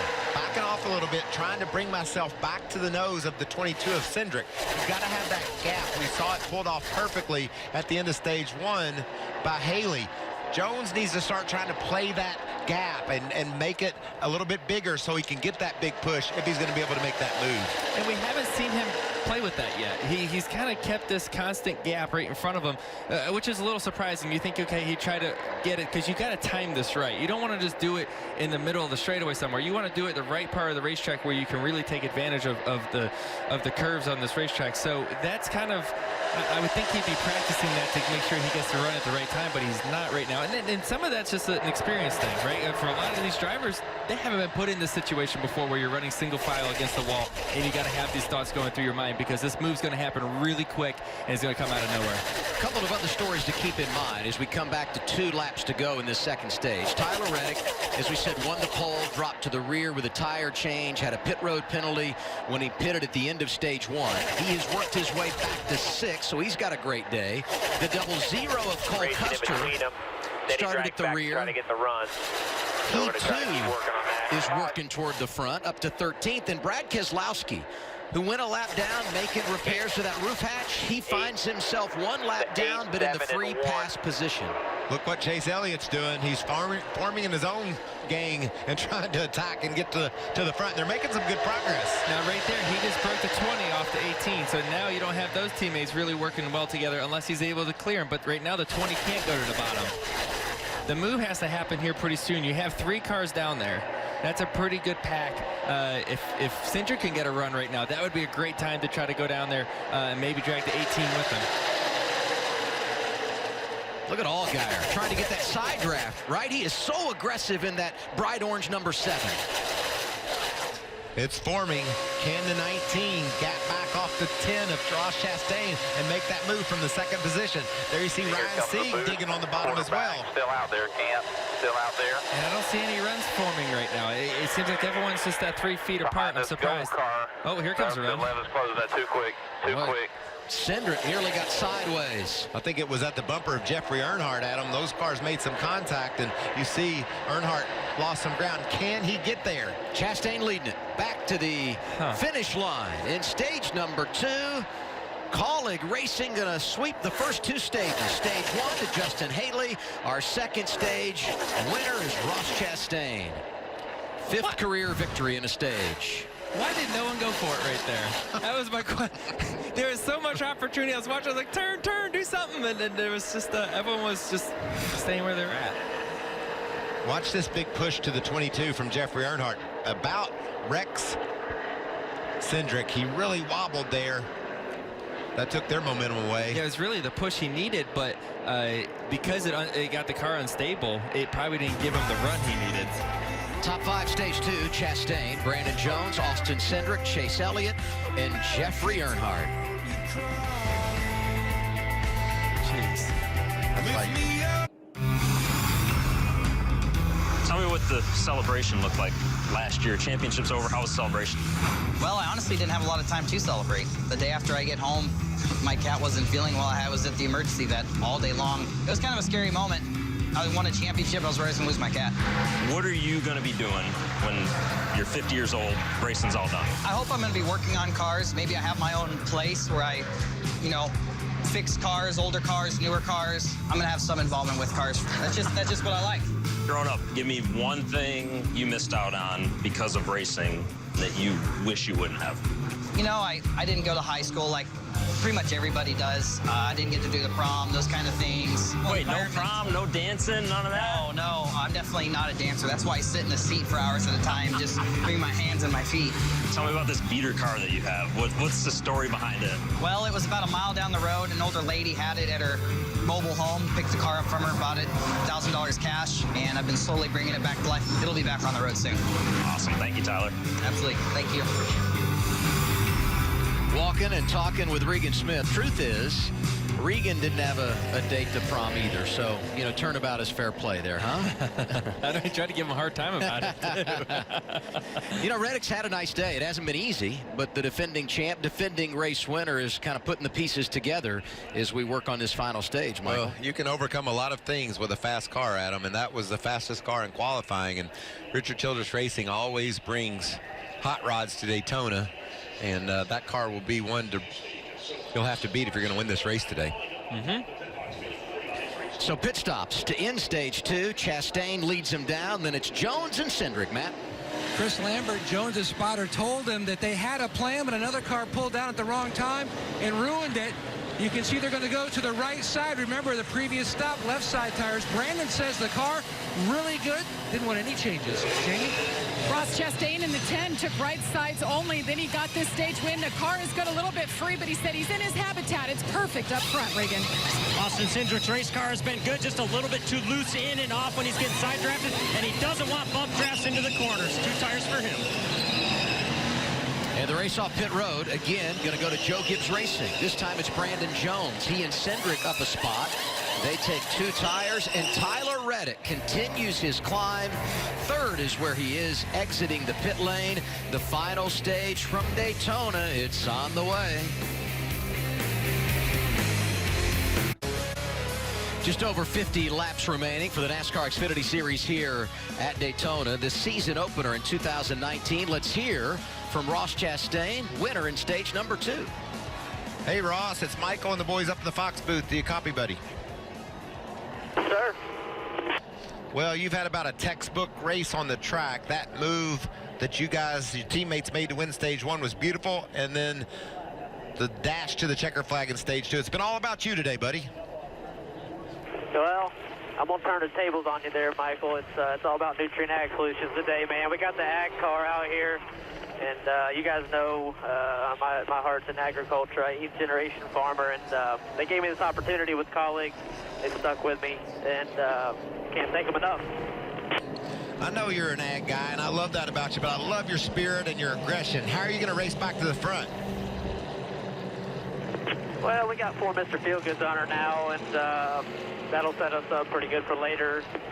Handling is a little bit of a deal here. I feel like I'm a little better handling than other guys, so that's a testament to Chris Rice and Alex. And these guys on this 10 car, it sinks fast, but it also is handling pretty good. So really, though, the air just worked my way. Those couple of moves we made in that 2nd stage. Next time those could go the wrong way, and had to be pretty aggressive with the side draft. So it's been really clean out here so far. You know, got through the truck race with the opposite strategy last night with the East boys and True North on the 45 truck. And, I don't know. We're just going to keep playing our game, and Brett will keep me updated what's going on. All right, bud, there's a storm ahead, I'm afraid, so watch out. It's going to be fun to watch. Good luck. 10-4, thanks.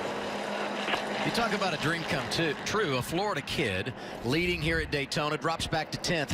How much do the 4 tires make a difference down the stretch? Well, it's hard to say if you're not inside the race car right now, and each car may be a little bit different. The cars that don't handle well, those 4 tires are going to feel really good. The cars that are handling well, you might just say, you know what, put 2 on there. I want this track position. I want to stay up towards the front, because that intensity is about to ratchet up just a little bit more. And as we get closer to the end of this thing, when drivers, like we said, know what it's like to win here at Daytona, and they're willing to take those risks more and more. And we saw him very aggressive with the side draft he talked about. And if you have a car that handles well, you can just make those aggressive moves even more often. So I think it's a great call right here to get 4 tires. You can get 2 later if you need them. I think Ross is in really good shape here. Do we know who the favorite is with 50 to go?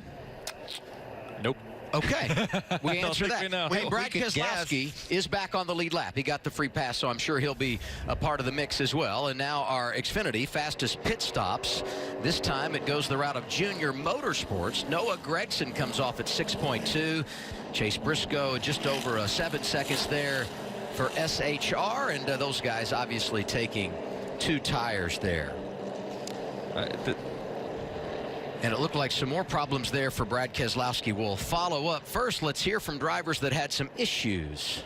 I wish I could have called it quicker or differently to help you there, but it was just so late. Yeah, I kind of felt like if we would have got down in front of the 8, we would have probably drugged the 19 down there and maybe even the 22. A lot of disturbance, yeah, and heavy traffic there. We had a plan up here, but when they jumped down to the inside, it drugged the 20 back.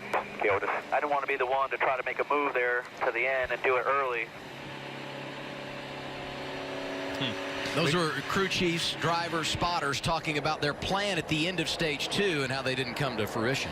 Yeah, all just sounded too scared. So you got to go. Yeah, but all those plans, Adam, and what you saw that didn't work then, you're going to do something different next time. And, man, what a mess for Brad there, Matt.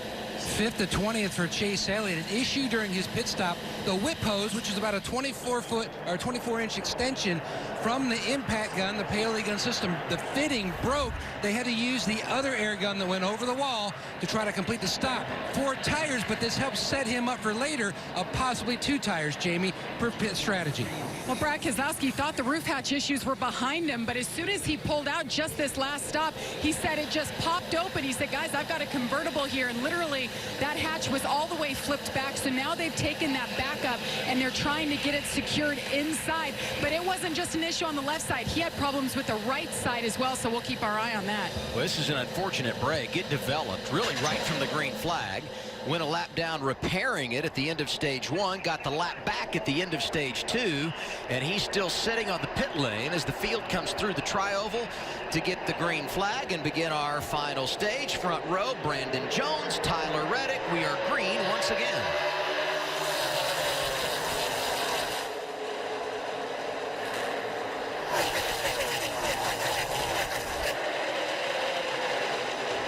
Hard for Brad to blink right there as the whole pack comes by, putting him back down a lap, and obviously he's still down on the apron back there trying to get on. So he's got to be careful not to lose the draft and lose another lap if he loses the draft here. Here's the other thing to keep in mind, Michael. We've not had a caution for incident yet. That's what he's going to need to get that free pass. And that's what I was just fixing to point out. I think the action is straight ahead. I believe we're going to have cautions in this final stage. These guys are going to get more bold and bolder with their moves, side drafting. They can't possibly synchronize drive all the way to the checkered flag. Brad's going to need that help if they've got the roof hatch problem solved. At some point, they're going to wad him up, and you see how racy it's getting here. And this, like you said, the side draft's going to get closer and closer, and that's usually what causes the crashes. As cars side draft more, the runs get bigger, and then it just becomes more bumping, and that's usually when they crash. So, but I think right now everyone remembers what happened in the beginning of the second stage and how that second lane was able to move forward for a little bit. So we'll see how long that lasts before the top prevails again, if it does.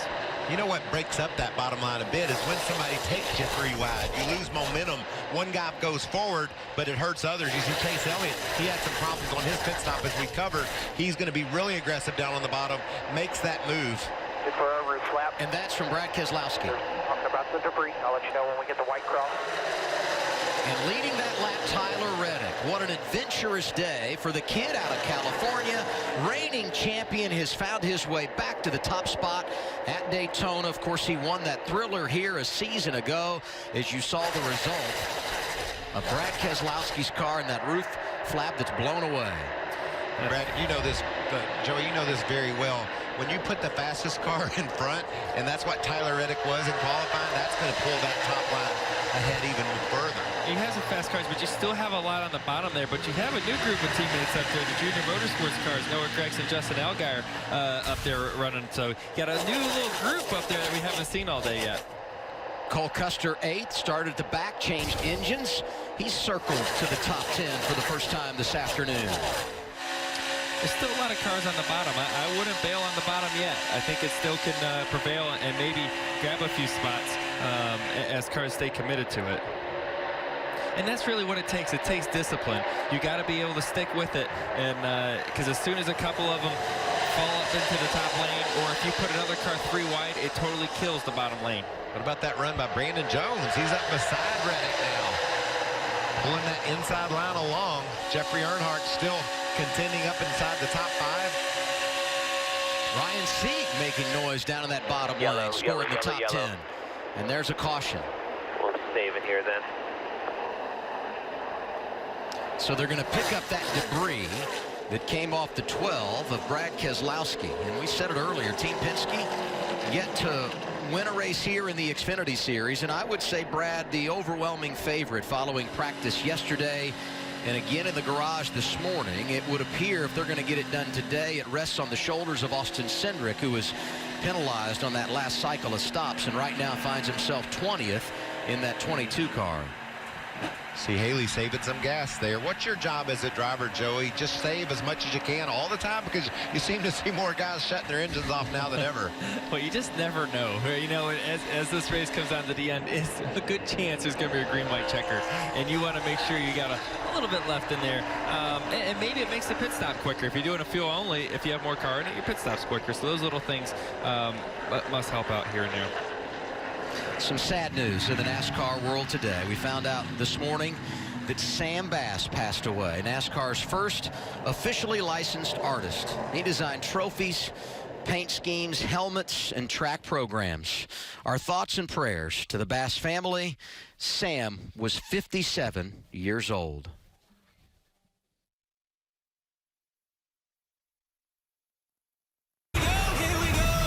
It's my turn to make history. Start your engine!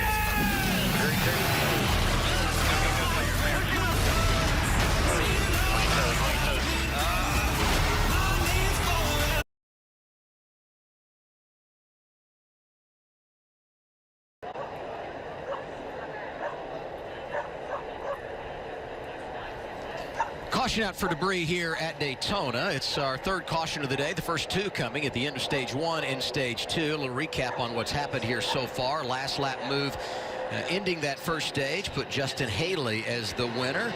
And then the second stage went the route of his teammate Ross Chastain. Pit road is open, 48 to go. They're heading your way, Matt.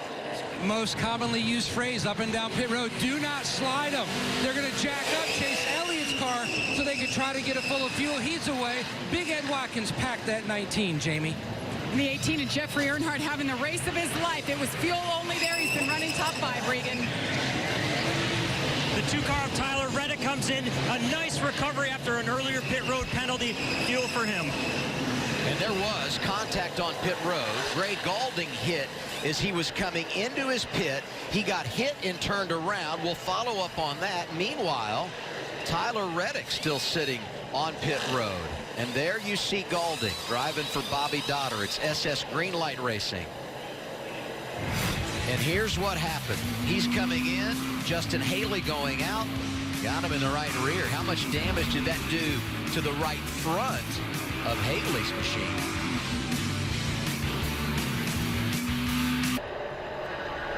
Wrapping up our third caution of the day, and an extra pit stop for Justin Haley in the 11. Had that contact with the 08 of Gray Gaulding. They have taped up the right front.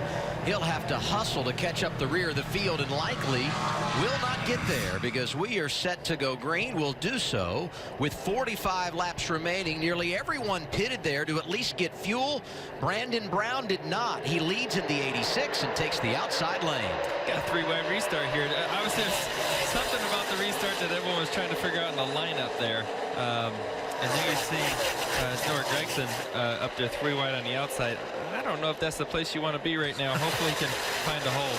There it goes. NASCAR rarely throws the green flag when the order is jumbled up like it was. What a mess that turned out to be, but they sorted it out, it seems.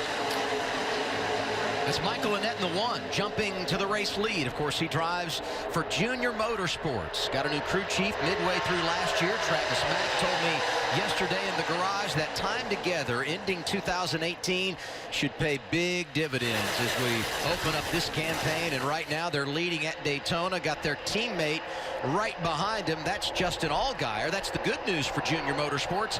Bad news for JRM. Noah Gregson out of line on the restart. He is being posted by NASCAR. And in the middle of the pack, there's Tyler Reddick trying to make up ground in that inside lane.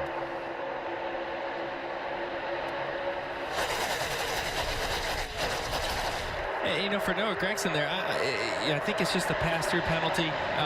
You know, it's not the end of the world. It could be a caution to get back in the right spot, but I'm not really sure how that all happened. Here's the restart. I guess what happened, Joey, is someone just wasn't in their proper position, because it isn't clear to tell how Gregson could have been a part of this mess. You see, we're being told that he should have been behind the 18 of Jeffrey Earnhardt in the inside lane. It's interesting. Normally NASCAR gives everyone the opportunity maybe wave off the green flag and say, okay, you're in the wrong spot. You got to get here and get there. Because sometimes when you're getting that close to the green, you can't even get to the right spot you want to because everyone's bumper to bumper. So a very unique situation there. Let's follow up on Tyler Reddick. 15th. They were on pit road a long time, Regan. Well, they were, Adam. They tried to do a gas-only stop. Unfortunately, they couldn't get gas in the car. They tried both cans. They had to raise the deck lid and shake the fuel cell. Then the fuel finally started going into the car. An update on Noah Gragson also. I'm watching. They are arguing with officials right now about what just took place on the racetrack. They're not happy about the call, and he hasn't come down pit road yet. Look at Michael Annett. He had an uncontrolled tire earlier, pit road penalty, lost a ton of track position. He's worked his way back to the top spot, and behind the two guys from Junior Motorsports, a pair from Joe Gibbs Racing. Christopher Bell is third, Brandon Jones is fourth, and the Ford of Chase Briscoe rounds out the top 5. And we've gone back to running the wall here in the early stages of stage 3. That freight train is formed again up top, and you better find a hole. If you're not in that group, you're going to be in big trouble really quick. Chase Elliott is right on the bumper of Noah Gragson. We know Chase has been really quick to want to dive to the bottom, and here goes Gragson out of the line, coming to pit road. Looks like they're going to be able to pull this off without incident. Anytime you're running in the middle of the pack and you got a pit, that could cause trouble, but he did a nice job of flaring out of there, and he's on pit road. Two things they need. One, no speeding penalty when you make this pass through. And number 2, a caution. It's really in the same category as Justin Haley, who had to get those repairs after that pit road contact. And there goes Reddick. Boy, that's daring, sliding up into line in that gold car. Let's get a Toyota driver update with 41 to go. Matt Yoakum, what do you have? Christopher Bell right there in the 3rd position in his mirror. There's a crash on the racetrack. Caution out, the 07. That's Ray Black Jr. 4th yellow flag we've seen here this afternoon. 2nd time it is waved in our final stage. Just got a sneaky feeling, Adam. We're going to see a few more of these before we get to the checkered flag, because a guy that you might let squeeze in a hole earlier, probably going to think twice before you do it. At this point, you can see the right front looks like the tire was rubbed against another car. See if we can pick out what happened.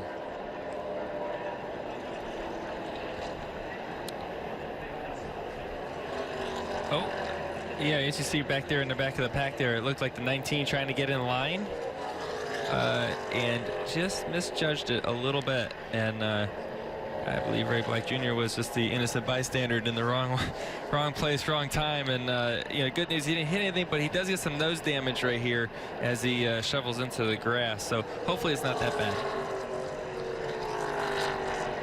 Saw that tire blow out as he was spinning down off the racing surface there, and really good job to hang on to it, but as you said, pounding that grass on the back straightaway. What about that big break? Even though it was a bad break for Black, as he goes around, both Noah Gragson after that unscheduled pit stop and Justin Haley will be able to get back into contention now.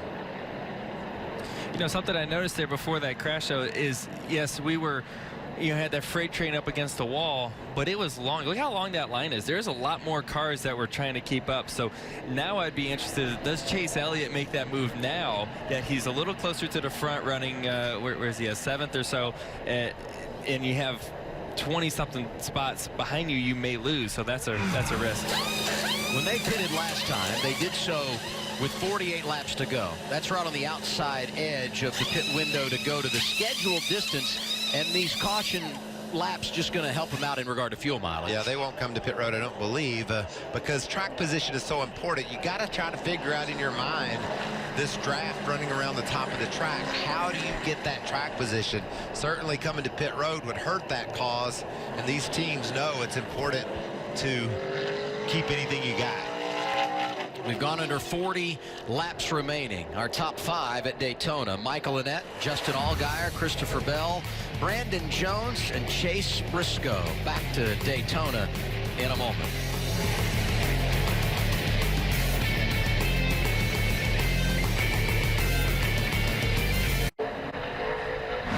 39 laps to go for the NASCAR Xfinity Series, opening up 2019 here at Daytona International Speedway. So now let's go to that Toyota team update that was broken up by that caution that came out a moment ago. Matt? JGR, 4 wins here at Daytona and Xfinity. Christopher Bell almost scored number 5 back in July last year, finishing in the 3rd position. Right now, they're sitting in a great spot because the caution makes them good to go for a green-white checkered. They were looking about a half a lap short. They are now good to go for a green-white checkered. Just sitting there riding along. His teammate alongside, Brandon Jones. Another great day for this youngster as well. Talladega last year, he almost scored the win. So it'll be interesting to see maybe if it's the JGR camp and which one. Yeah, they've done a really nice job today, leading a bunch of laps here this afternoon. And of course, it's an all-new year for Toyota in the Xfinity Series, bringing the Supra over, Michael. Yeah, it's a beautiful race car. That nose is so sleek. And there's some really nice Supras out on the racetrack. I was out at Barrett-Jackson, Adam, and somebody paid $2 billion for a Supra. That must be a pretty nice car, huh? That's a big number. I hope it gets good fuel mileage. These cars here aren't quite that much, but I wouldn't want to go down to the local dealership and try to purchase one of them. And Brad Keselowski out of the event in the garage. Jamie? Yes, officially time has expired. They can no longer work on it. What were you dealing with inside the car the entire race, basically? Well, I felt like I was back in the 50s running a convertible here on the beach.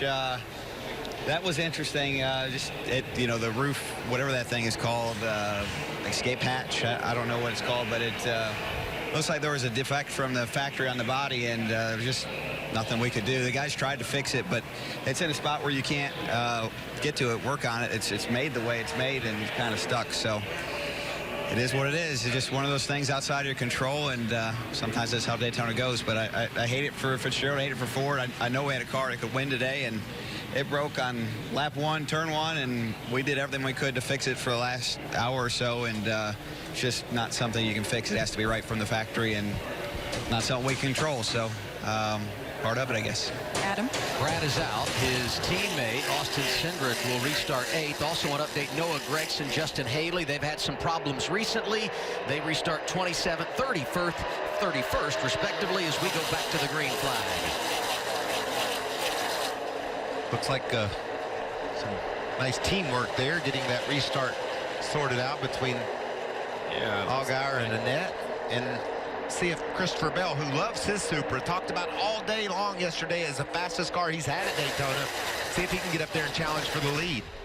Now, what I see on this restart, obviously some great teamwork from the junior motorsports cars, but I also see as they go through the corner, cars were looking for that hole up top, and you saw 3 or 4 cars at 3 turns 1 and 2 dive off to the top lane, and now you only see 3 cars really that are tight, maybe a couple stragglers in the back trying to catch up to them on that bottom lane. It's going to be tough for them right now. I think they can hang for a little bit, but I think as that momentum builds, it's going to be tough. What about that bright green number 39 right there? Larry's Lemonade for Ryan Sieg. He's right up in the front pack, running in the 4th position.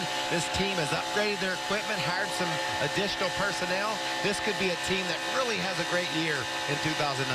He's been close here so many times, running 4th right now, and just behind him, Tyler Reddick, 10th. Anything we can do to stay for a little bit would be good. I mean, we're right on our number, right? Copy. Dead on. Save me every drop you can here, little buddy. Dead for big buddy. Sounds pretty laid back, huh? I don't think he liked the little buddy part of that. That's good. You know, there is a lot of opportunity to save fuel. If you're in the middle of a single car pack there up against the wall, there is a lot of opportunity where you can run half throttle, you know, and just kind of maintain the gap around you and save some gas that way. What about that car out front? Michael and Ned having a strong afternoon, Regan. He is having a strong afternoon, Adam, and that's not a surprise to this team. The guys were telling me earlier today, Travis Mack in particular, his crew chief, how hard Michael has worked during the entire offseason. Said he's put on weight, but it's been all muscle. He's been in the gym. He has been getting ready for this race season like he never has before. Well, he and Travis Mack, his crew chief, been working out together. 7 a.m. in the morning they hit the gym. Yeah, developing that chemistry, just like you and I, Michael. That's us. We've got that chemistry going on. And no surprise, look down on the bottom. Who's leading that line? Chase Elliott. He does not want to be hanging around up top. And another car that's an awesome part of this story, the 93 of Jeff Green, Owensboro, Kentucky's 2000 champion here in the Xfinity Series. Jeff Green running in the 6th position.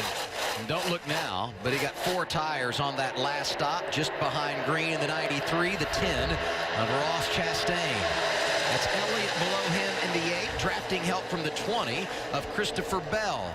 I'm going to say there's going to be an 11 and a 9 joining this party pretty soon, too. They had those unscheduled stops. Been on pit road right now, just outside the top 20, but I guarantee you they'll be coming. Yeah, they just need more help down there. You got 2 of the fastest cars on the racetrack on the bottom right now, but 2 cars is just not enough. You got to have some numbers down there. You got to have, you know, at least probably 5 good cars with a good one leading it. That's probably the most important part. You got to have one of those fast cars up front. Michael Annett has led 11 laps today, 14 prior starts here at Daytona in the Xfinity Series. He had never been out front. Not surprising, though. Think about Junior Motorsports and their history here. They won 5 of the last 10 races. This team understands what it's like to go plate racing. And I'll tell you who's been heartbroken here, Justin Allgaier. 3 summers ago, lost when the caution came out on the final lap to Eric Almirola. He doesn't want to run second again. What about Elliott Sadler driving the 1 car last year? What a highlight for a finish, unless you're Elliott Sadler, who lost this race by an inch. Something about that Earnhardt name at Daytona. They know how to go fast. Sadler was second here in both races a year ago. 32 remaining at Daytona.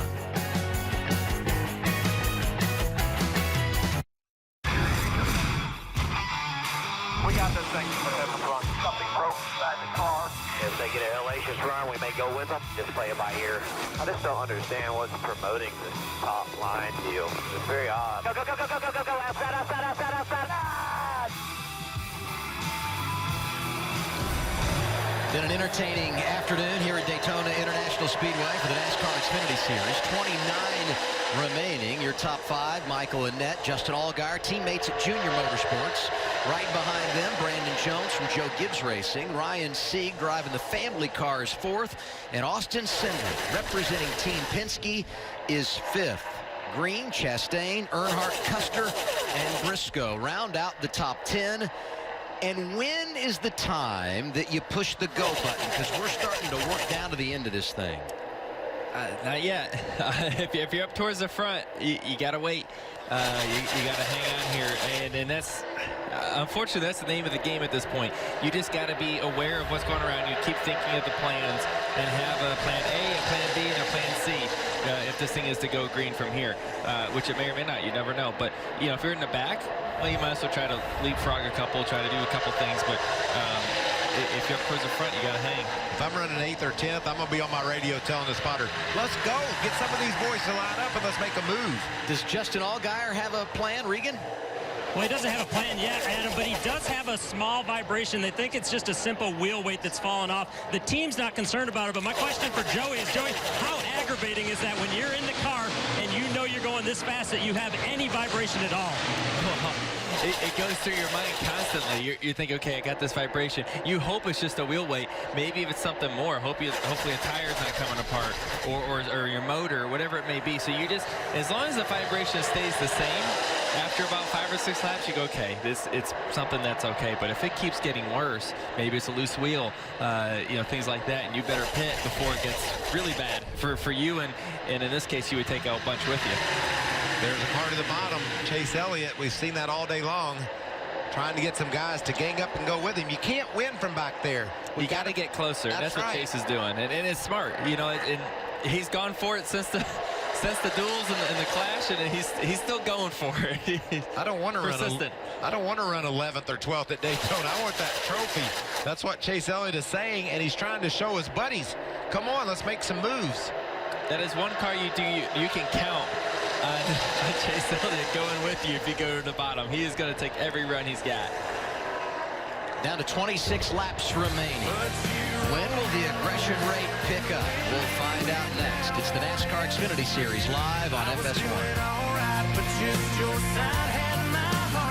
3, 2, 1, here we go. Welcome to our NASCAR Race Hub. From the green flag at Daytona to the checkers of Homestead. In the car. That close might get you on race up. Under the hood and hanging with the drivers. A little love fest here. Gordon, Harvick, Canals, and of course the champ. We've got the drama, the stories, the science. New levels of analysis and storytelling for the sport. NASCAR Race Hub, weeknights at 6 Eastern on FS1 and the Fox Sports app.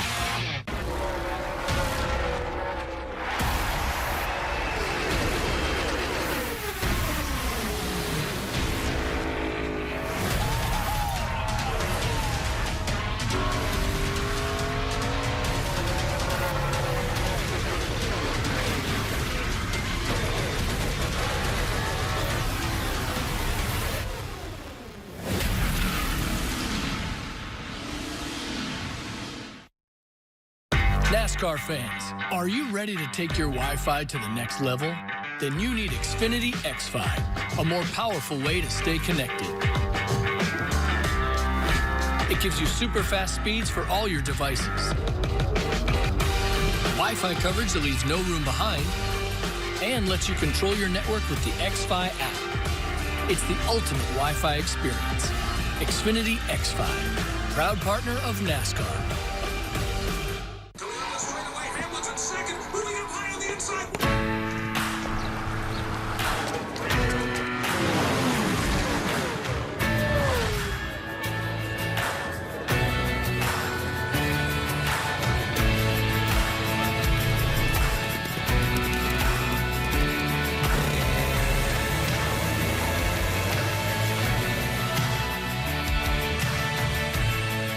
Toyota, let's go places. The most anticipated moment in racing. The world is revolving around what's going on right there. And it's the history of our sport, from racing on the beach to this place they got now. The place is just magical. You win a race here, it's heard all around the world. The final 20 laps, I mean, it is just all hell breaks loose.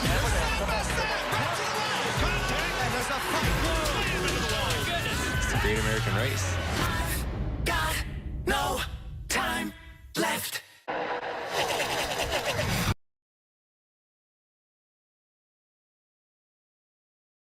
Doesn't work out too good. You know, everybody's usually really, really tight, and when it gets down to being 3 lanes wide, about 10 cars deep, and you know that you got to make a move for the win, that's the most challenging time of the race. Just try to put yourself in the right spot. I think that's the only thing you can do. You know, you just hope and pray that cars around you will help you, and at the end of the day, you come out on top.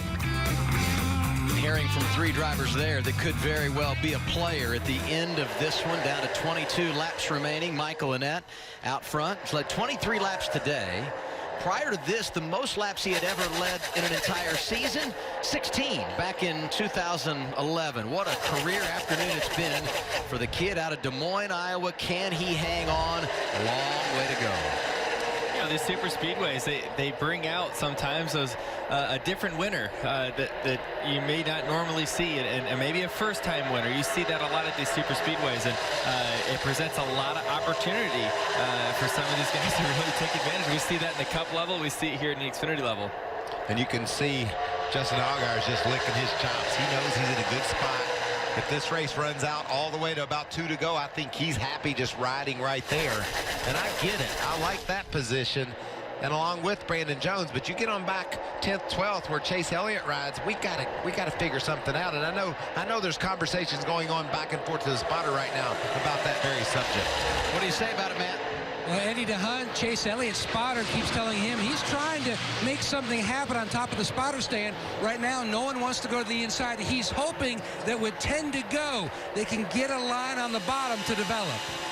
Man, I appreciate that, Matt. I've been wondering when it was going to happen. We're going to look for it. 10 to go. They're going to go to the bottom.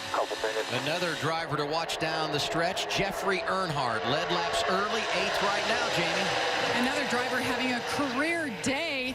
He started second, the best ever. This is his 67th Xfinity Series start, but already he's led 29 laps, the most in the race, and he's doing it all with a very personalized helmet. He saw a picture of his late great-grandfather, Dale Earnhardt, and he loved the picture so much he bought that magazine on eBay. There it is right there, just a goat on his horse. He said it's a tribute to his grandfather. He likes to do something like that every year. Well, it's working out for him today, maybe bringing him a little luck. Yeah, he knows all about this place. The all-time wins leader when it comes to Xfinity competition at Daytona. He's won here 7 times. Won the Daytona 500 in 1998. Did Dale Earnhardt. Stay in line. I'll let you know. I got a plan with a couple behind us. There you go. If I'm the driver, I'm like, could you let me know what that plan is? so I can get ready to work with you on this one? Don't tease me, all right? Okay, thanks. Is it me, or does every lap that goes by, every time they come across that start-finish line, the anxiety builds just a little bit with the anticipation of what's to come? And it will. Like they say right now, you're working with other people. You're trying to find a plan. Okay, here's what we're going to do. Here's the lap we're going to do it on. And then you're going to start trying to find the run to be able to make it the most out of it when you make that run. But as you get closer and closer to the end, especially the last 10 laps, anytime I hear my spotter say 10 to go, I'm like, okay, it's getting really close. And then I have them count me down every lap. I need to know because that lap number is so important to when you make this move. And there's some potent cars back there. We know how fast Team Penske is with Cindric in the 22. Ryan Sieg with his new equipment that they acquired from Richard Childress Racing. Just so many great stories of fast cars toward the front. And, as you run in this single file line, it may look like they're just riding a line. There's a lot going on inside the car. The cars aren't handling quite perfectly. You still got to drive them some. You got to work the gaps around you. You're working the throttle, working the brake, making sure you don't get too close, too far back. And also you're trying to think of these plans all at the same time. So there is quite a bit going on right now. Regan, what do you hear on strategy? Well, guys, hearing a lot of chatter. The further back in the pack, obviously, the sooner guys want to go. Some teammates and some non-teammates are starting to formulate plans. The 7 car, though, was just told the 19 is going to wait until 2 to go. I'm a little curious as to why the 19 would let them know that, though, with 2 teammates out in front of him. Well, that might not be the truth, Regan. You might be sending mixed signals to the gang around you, but really not a lot of help right now for Brandon Jones. He doesn't have a Toyota, any other Toyotas in the whole top 10. Closest one running to him is 13th, Christopher Bell, so he better be formulating a plan, and hopefully it'll be a surprise attack. How much does the teammate thing factor in right now? Oh, the teammate thing's a huge deal. It's a really big deal. That's the one person that you think you can trust, and depending on how close you are with that teammate, whether you're going to trust them or not. Ross Chastain led 23 laps today, won stage 2. He's 7th right now. All right, man, with 10 to go, I ain't got to worry about saving no fuel, right? Oh, no. All you got to worry about is getting that second flag. I'm going to try. That's Brett Griffin, the spotter up on the roof. Those spotters act like they're driving the car. He wants to win this race. I got enough gas to win it, right? And he was given a thumbs up. Just go do your job. Get our boy to victory lane. There's been times I tell TJ Majors, my spotter, I just say, drive the car. What you see, tell me where to go. Sometimes don't even put it in my hands. If you can see so much more, then you just tell me what to do to stay out of the way. There's Chase Elliott again. Of course, he's down there giving another shot. I'm becoming a bigger and bigger fan of Chase Elliott every time he dives to the bottom. He's not going to win back there riding at the end of this line. He knows it. He's just hoping when he makes that move to the bottom, someone will go with him.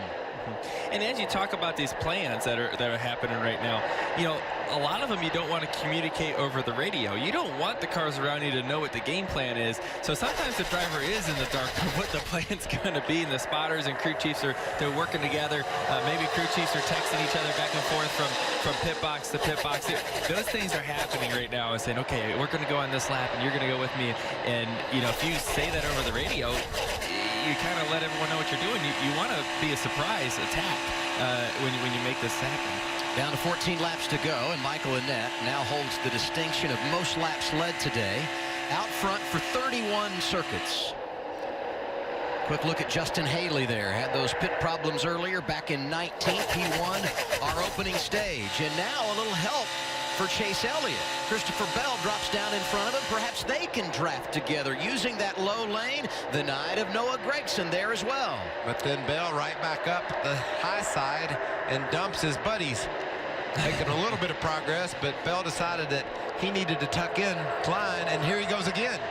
Looks like he was just recharging his run, getting that draft off the car on the top side, and then going back to the bottom again. Whoa. What a nice move. That looked like Joey Logano on Thursday in the duel. Oh, did you see how close that was? That about crashed those cars. Oh, man, it's definitely, you can feel it's ratcheting up right now as we're getting closer and closer to this end of the race here, that the bumping and banging and the blocks are going to be very aggressive. Saw that 23 car there, John Hunter Nemechek driving for GMS in 2019. That car won at Talladega last spring with Spencer Gallagher behind the wheel, and John Hunter's father, Joe, won here at Daytona a couple of times, including this spring race many years ago. 12 remaining. Michael Annett out front. Allgaier, Jones, Sieg, and Cindric, your top 5. Behind them, Jeff Green, Ross Chastain, Jeffrey Earnhardt, Cole Custer, and Chase Briscoe, the top 10. This is an interesting group as they ride the rim, coming back to 11 remaining. And what's interesting right now is Christopher Bell and Chase Elliott are the 2 best teammates right now.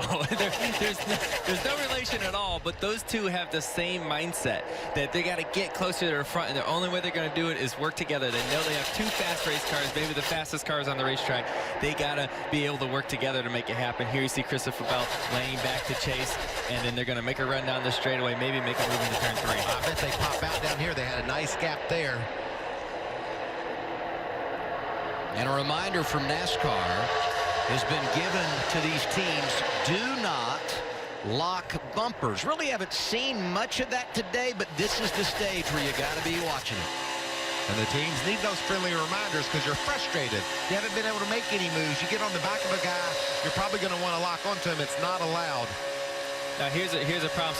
So Christopher Bell was able to make a pass and get back up in line, and there was no hole for Chase to get back up in line until a few spots back. So he lost a couple chases, or Christopher Bell's up a little bit more, you know, in the line there. So sometimes you get separated when you make these moves if there's not a hole to get back in. And if you're Michael Annett, you're having a career day, right? Led a lot of laps. He better be ready to do the blocking of his life. That's how he's going to win this race. What a day for Cole Custer. From the back of the field to ninth and getting anxious in the closing stages, Regan? Well, he's getting very anxious, Adam. He keeps saying, I'm ready to go, but his spotter told him they're not. So he's been hanging out on the top side still. The same thing for everybody, just hanging out on the top. Under 10 left here at Daytona as they come back across the start-finish line. You made that last lap move in the duel Thursday night. How long were you planning that? What was the organizational process of making that happen? For about 30 laps.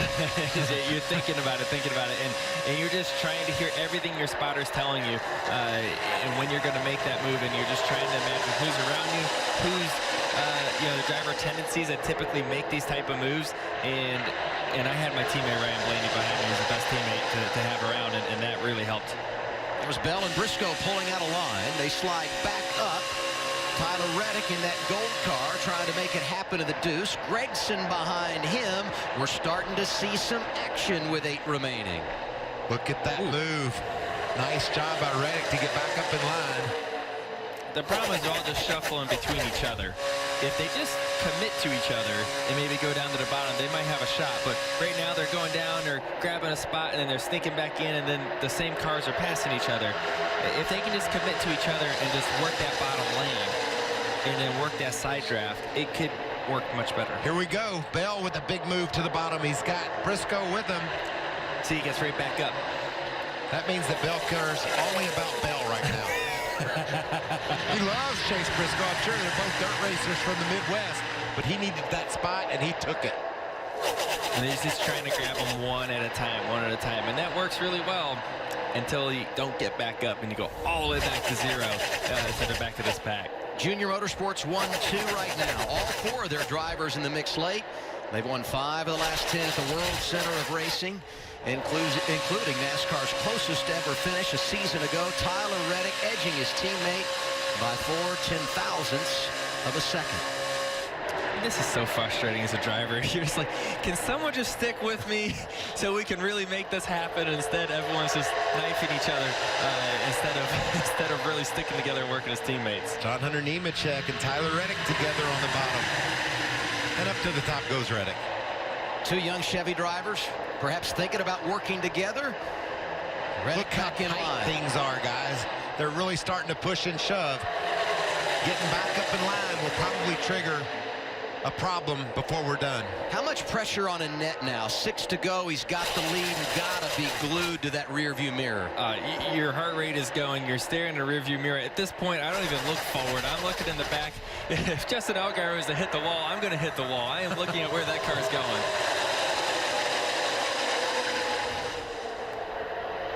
Jeffrey Earnhardt, you talked about the pressure on Annette. Think about Earnhardt.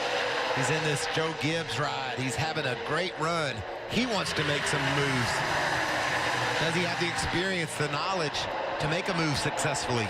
But we just saw right there, Tyler Reddick didn't find a hole to get back in, all the way back to the back.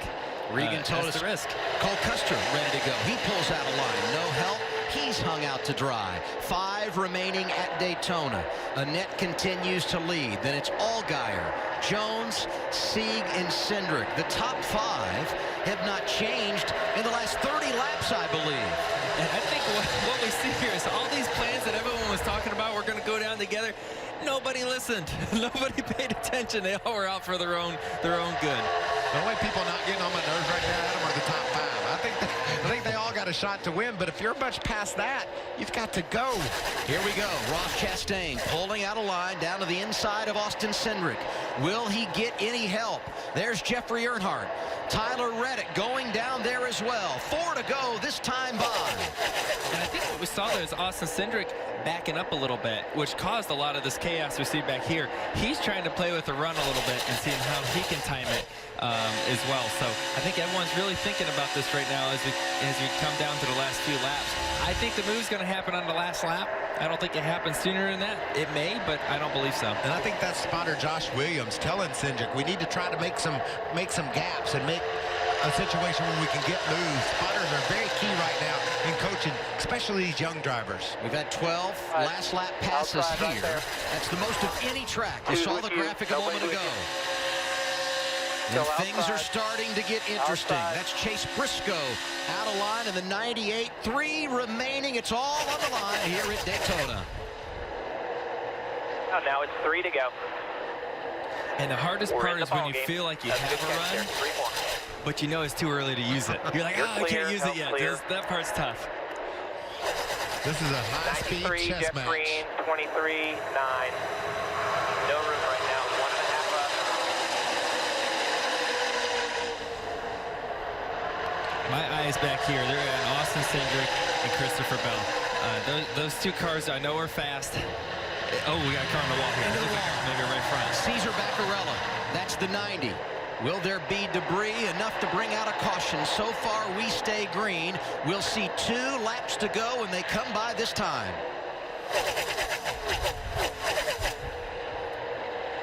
And look how that spread out the pack, right? Everybody's got a lot more distance. The runs are going to, when they get to them, the runs are going to be bigger now. Looks like Bell's got a nice gap there behind Cindric. We got to watch that area of this draft. If you wait till the last lap, where is the best place to make your move? Well, I can't tell you that, but we'll see here in a couple. Look at that pair there. They've got a nice tandem. Is that enough to get them to dive to the bottom? We're coming to the white. That's Bell and Cindric. Crashed out together 10 laps in last year. Could they work together this season to make their way to the checkered flag? 44 laps led this afternoon for Michael Annett. He's hoping to lead 1 more. White flag is out. It's 1 lap to go, sponsored by Credit One Bank. Now, how committed is Justin Allgaier to his teammate? Does he try to make the pass for the win? He's got a nice little gap there. I believe he's poised to make that move, Joey. Yeah, he definitely just backed up. He's going to see a big run here from Justin Allgaier. It's going to be up to Annett to make a big block here. Closing on you fast. Half back. To 3 and 4 for the final time. Nice block by Annett. It's all on the line at Daytona. Down low, Christopher Bell all by himself. Side raft off to Ryan Sieg. Here they come through the tri-oval. Annett going side to side. He's blocking. Here is the checkered flag. Michael Annett, first career victory. It comes at Daytona. How about that? Nothing like your first win. No, there isn't. Awesome job, guys. Awesome. You talked about going to the gym and camaraderie with your team and having to put those perfect blocks on Adam. He did everything textbook on those last couple of laps. And right now he's feeling so relieved. His heart was going so fast there the last 10 laps or so. And to finally see that checkered flag after leading that many laps. The last thing you want is to lead a ton of laps and then get pastored at the end, where Michael Annett did a good job making those blocks on Justin Allgaier, where I thought Justin was going to have a big enough run to maybe pull out and make something happen, but they just weren't quite timed good enough. And you got to give Allgaier a lot of credit. He put himself in a position to make that run. He was there, but Annett was perfect on the last lap. Sixth time in the last 11 races at Daytona that Junior Motorsports has gone to victory lane, and after heartbreak for that one team a season ago, they win it today. Man, guys, sorry. I tried. Heck of a job by Michael there, man. That's cool for them. They've needed that. That's so cool for them. Annett missed the playoffs last year. He had to live with that the entire offseason. And he opens up 2019 with a victory. He knows he's postseason eligible, and more importantly, his first career win comes at the most historic place, Daytona International Speedway, and now the celebration to follow.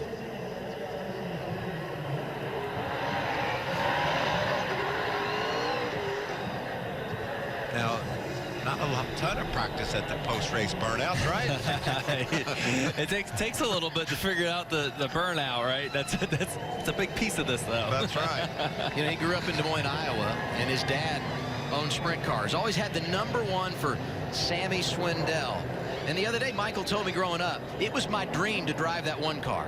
And it became a reality in the off-season. First time out, he's able to take it to victory lane.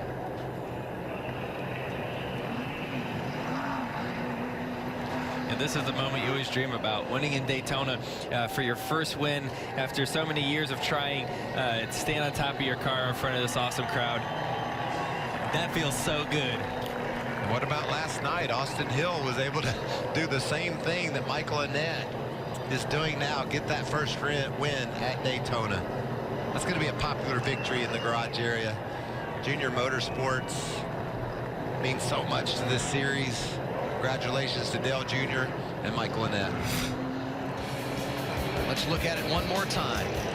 Michael Annett able to hold him off, and a great rally coming from his teammate Justin Allgaier.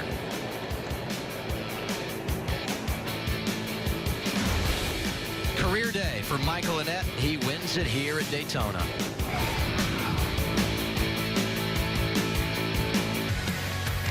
Next on our to-do list here at Daytona, the 500 tomorrow, because Xfinity competition is all over.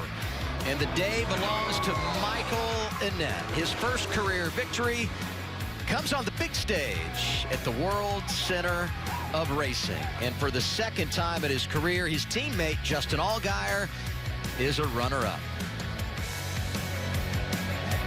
32 years old, over 200 starts at this level, and finally, he gets to hold that checkered flag. What about the proud owner there? Yeah, Dale Jr. in victory lane with the crew. Let's hear from the winner. Michael Annett climbing out now, Regan. Michael Annett climbs out for the first time in his NASCAR Xfinity Series career. He is a winner. The Gatorade is flowing. Michael, 230 starts in this series. You picked Daytona to get your first win. How does it feel? This is amazing. Yeah, I've counted all of those. My first words was kind of 8 years. My 8 years in the series. This is amazing. I couldn't do it without these guys. They've stuck with me through the hard times when everybody counts us out, wonders why I get to drive this car, and I think we showed it today. They worked their tails off on this American Heart Association Pilot Flying J1 car. We got the one in victory lane. Our slogan this year is one team, one dream, one goal. This was one of them, so we're starting off good. Your spotter, Jason Jarrett, coached you through that entire last lap. We saw you come off at turn 4, start to go low, and pull the car right back up to the top of the racetrack. What was he telling you at that point? Yeah, I mean, I was just I was waiting for that second line to get formed. I know they tried. It just wasn't there. When it hadn't formed with about 3 to go, I knew they weren't going to have enough steam to get us, so I was just worried about my teammate. If you're going to have someone back there, I knew Justin was going to be the best one. Even though he's aggressive, I knew he was going to push hard, and I knew he was going to go for it. So just had to keep him in our mirror and keep the gap right. But, yeah, Jason did a great job on the roof. Not the first time, my second year in the series, we worked together, and here we are now. So he did a great job, and I hadn't been in that position very much, so I need some coaching. Michael Annett gets his first career win on the biggest stage there is. Matt? Justin Allgaier, his teammate, you gave it a shot a couple different times, but it was almost like deja vu for you and your teammate. Yeah, you know, I followed Michael here a few years ago for an ARCA race, and I remember seeing that pilot flying J on the back bumper, and I couldn't beat him then, and I couldn't do it today. We tried really hard there at the end. First of all, hats off to everybody back at Junior Motorsports. To see a car that was that strong, all of us, all 4 of our Camaro SSs were really strong today. To see Michael get his first win, he's tried so hard, and you know, to see the effort and time that he's put into it, especially this off season, it's really, really cool. So we had a really good brand professional agriculture Camaro today. I was disappointed I couldn't make a run, but man, a great way to start the season. You know, to come out of year second, to gain some valuable points, and to just do what we needed to do. You know, we had great pit stops. We did everything right today. We just couldn't generate enough of a run at the end. So you're wearing a sport watch, which records your heart rate. What was the highest near at the end? I would say it was pretty high at some points there, especially some of those restarts. But right there at the end, it was only like 135. So I had, I think, probably more frustration than blood pressure was going on at the end, not being able to generate that run. But you know, I felt like the race today was fairly calm, which I was really surprised at. I felt like the cars were stable enough that I felt like guys were going to be able to move around a lot more, and unfortunately we just weren't able to. So we'll go back to the drawing board. I'm sure when we get to Talladega with this package, we're going to be crazy again. But again, hats off to Michael, that whole one team. There's a lot of guys on that team that really means a lot to them. And not that it doesn't mean anything to anybody else, but there's a lot of guys that have put a lot of heart and soul in. It's cool to see those guys go to victory lane. Thanks, Justin. Jamie? Well, we talked about it, the Toyota Supra making its debut today. They bring it home. Third is the best spot for them, Brandon Jones. And you got out smiling a lot, and you guys are talking about it. But what do you think was that phenomenon with you guys all single file running up at the top? What led to it? Yeah, I mean, you talked about it. It's the first time I probably haven't been in infield carry in a while here. So a third was great, and I got some stage points out of the whole deal, too. So all in all, phenomenal day for us for Team Toyota. The Supra looked great. It drove great. Juniper also on the car. Wiley X coming on board with us this year as well. So it was just a weird day, really, honestly. You know, it was so hard to get a pack to form, and it was just kind of follow the leader a little bit. I think something to do with everybody running the top the way they were. It was really hard to get offset to a car and really use the draft to our advantage. I was hoping with that big swipe the 5 did at the end that was going to be what we needed for the 7 and myself to get going. It just didn't happen for us. So that's a good building block. We can go back to the shop and you know, build off that and not have to rebuild the car now. So that's a great way to start Speed Weeks. Brandon Jones' best finish at Daytona. Regan? Well, Dale Earnhardt Jr. down here celebrating with his guys. Dale, you seem to be making quite the habit of your race cars finishing not only 1-2 at Daytona, but winning at Daytona. How rewarding is it for you to see this one car in victory lane? Big time. A lot of people have been down on Michael Annett for a while, and this reminds me of an Earnhardt giving Michael a chance years ago to show his potential. And the story, I guess, is that Michael feels like he's got a really good chance at seeing some of the best days of his career this season. Part of that is Travis Mack. Travis was a car chief for me for many years. Went to crew chief with Chase Elliott at the 95 car on the Cup level, was released from that job, and as soon as that happened, I was thinking, I need him here with Michael Annett, and that combination would be great. And so we're seeing the results of that today. I'm just extremely happy for Travis Mack. It's been a tough road for him, equally tough road for Michael Annett. It's a day of redemption for both those guys. Thanks, Dal. How about Junior? He's won here 6 times as a driver. His first win in the Xfinity Series at Daytona coming here in 2002. It was February 16th. And today, the spotlight belongs to his driver, Michael Annett. What a way to start 2019 for the kid out of Des Moines, Iowa. And he'll be celebrating with a trophy and the checkered flag all night long.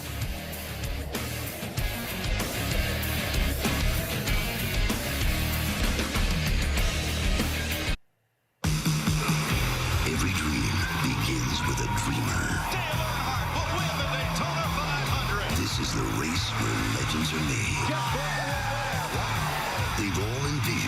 tasting this trophy? Whose dream will come true this year? Race day begins on FS1, 11 a.m. Eastern Time. Then it's over to Fox at 1. And we have been told the Daytona 500 sold out. We do have a couple of tickets here.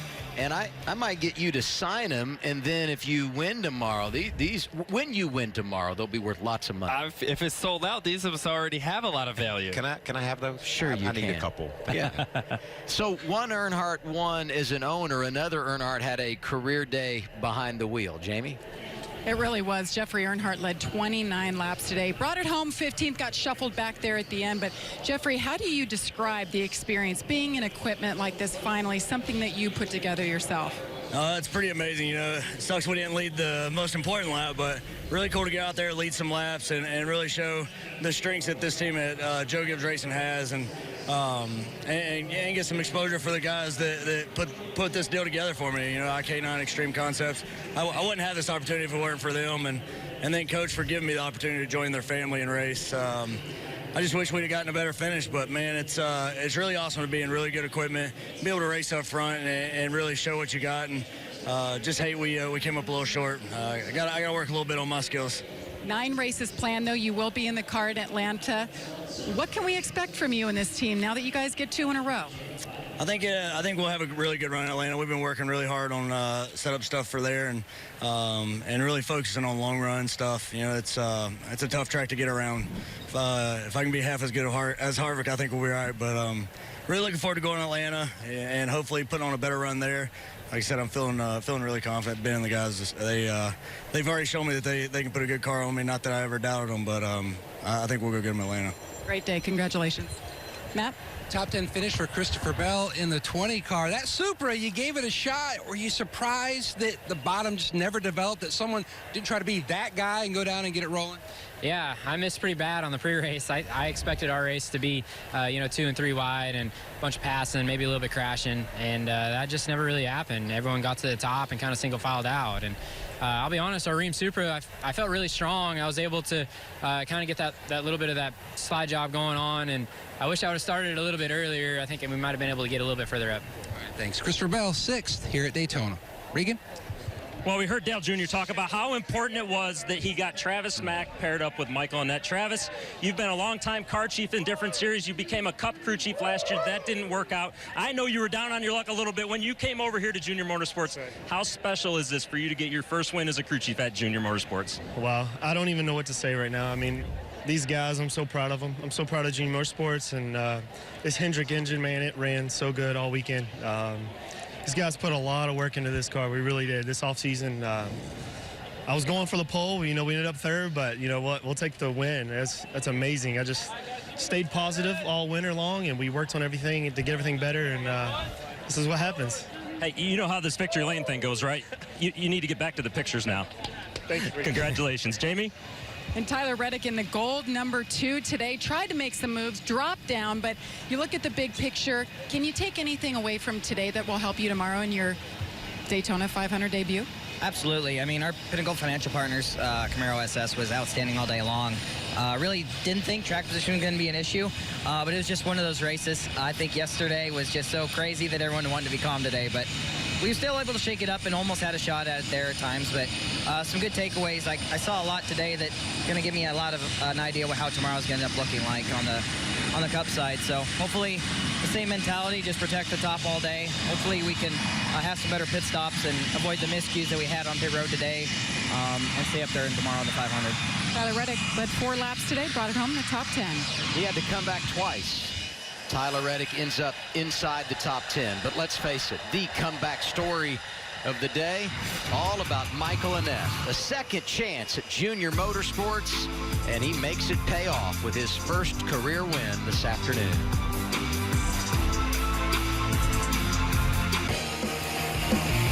Entering today, Michael Annett had led 67 laps in his career, all time, at every track. He led the final 45 this afternoon.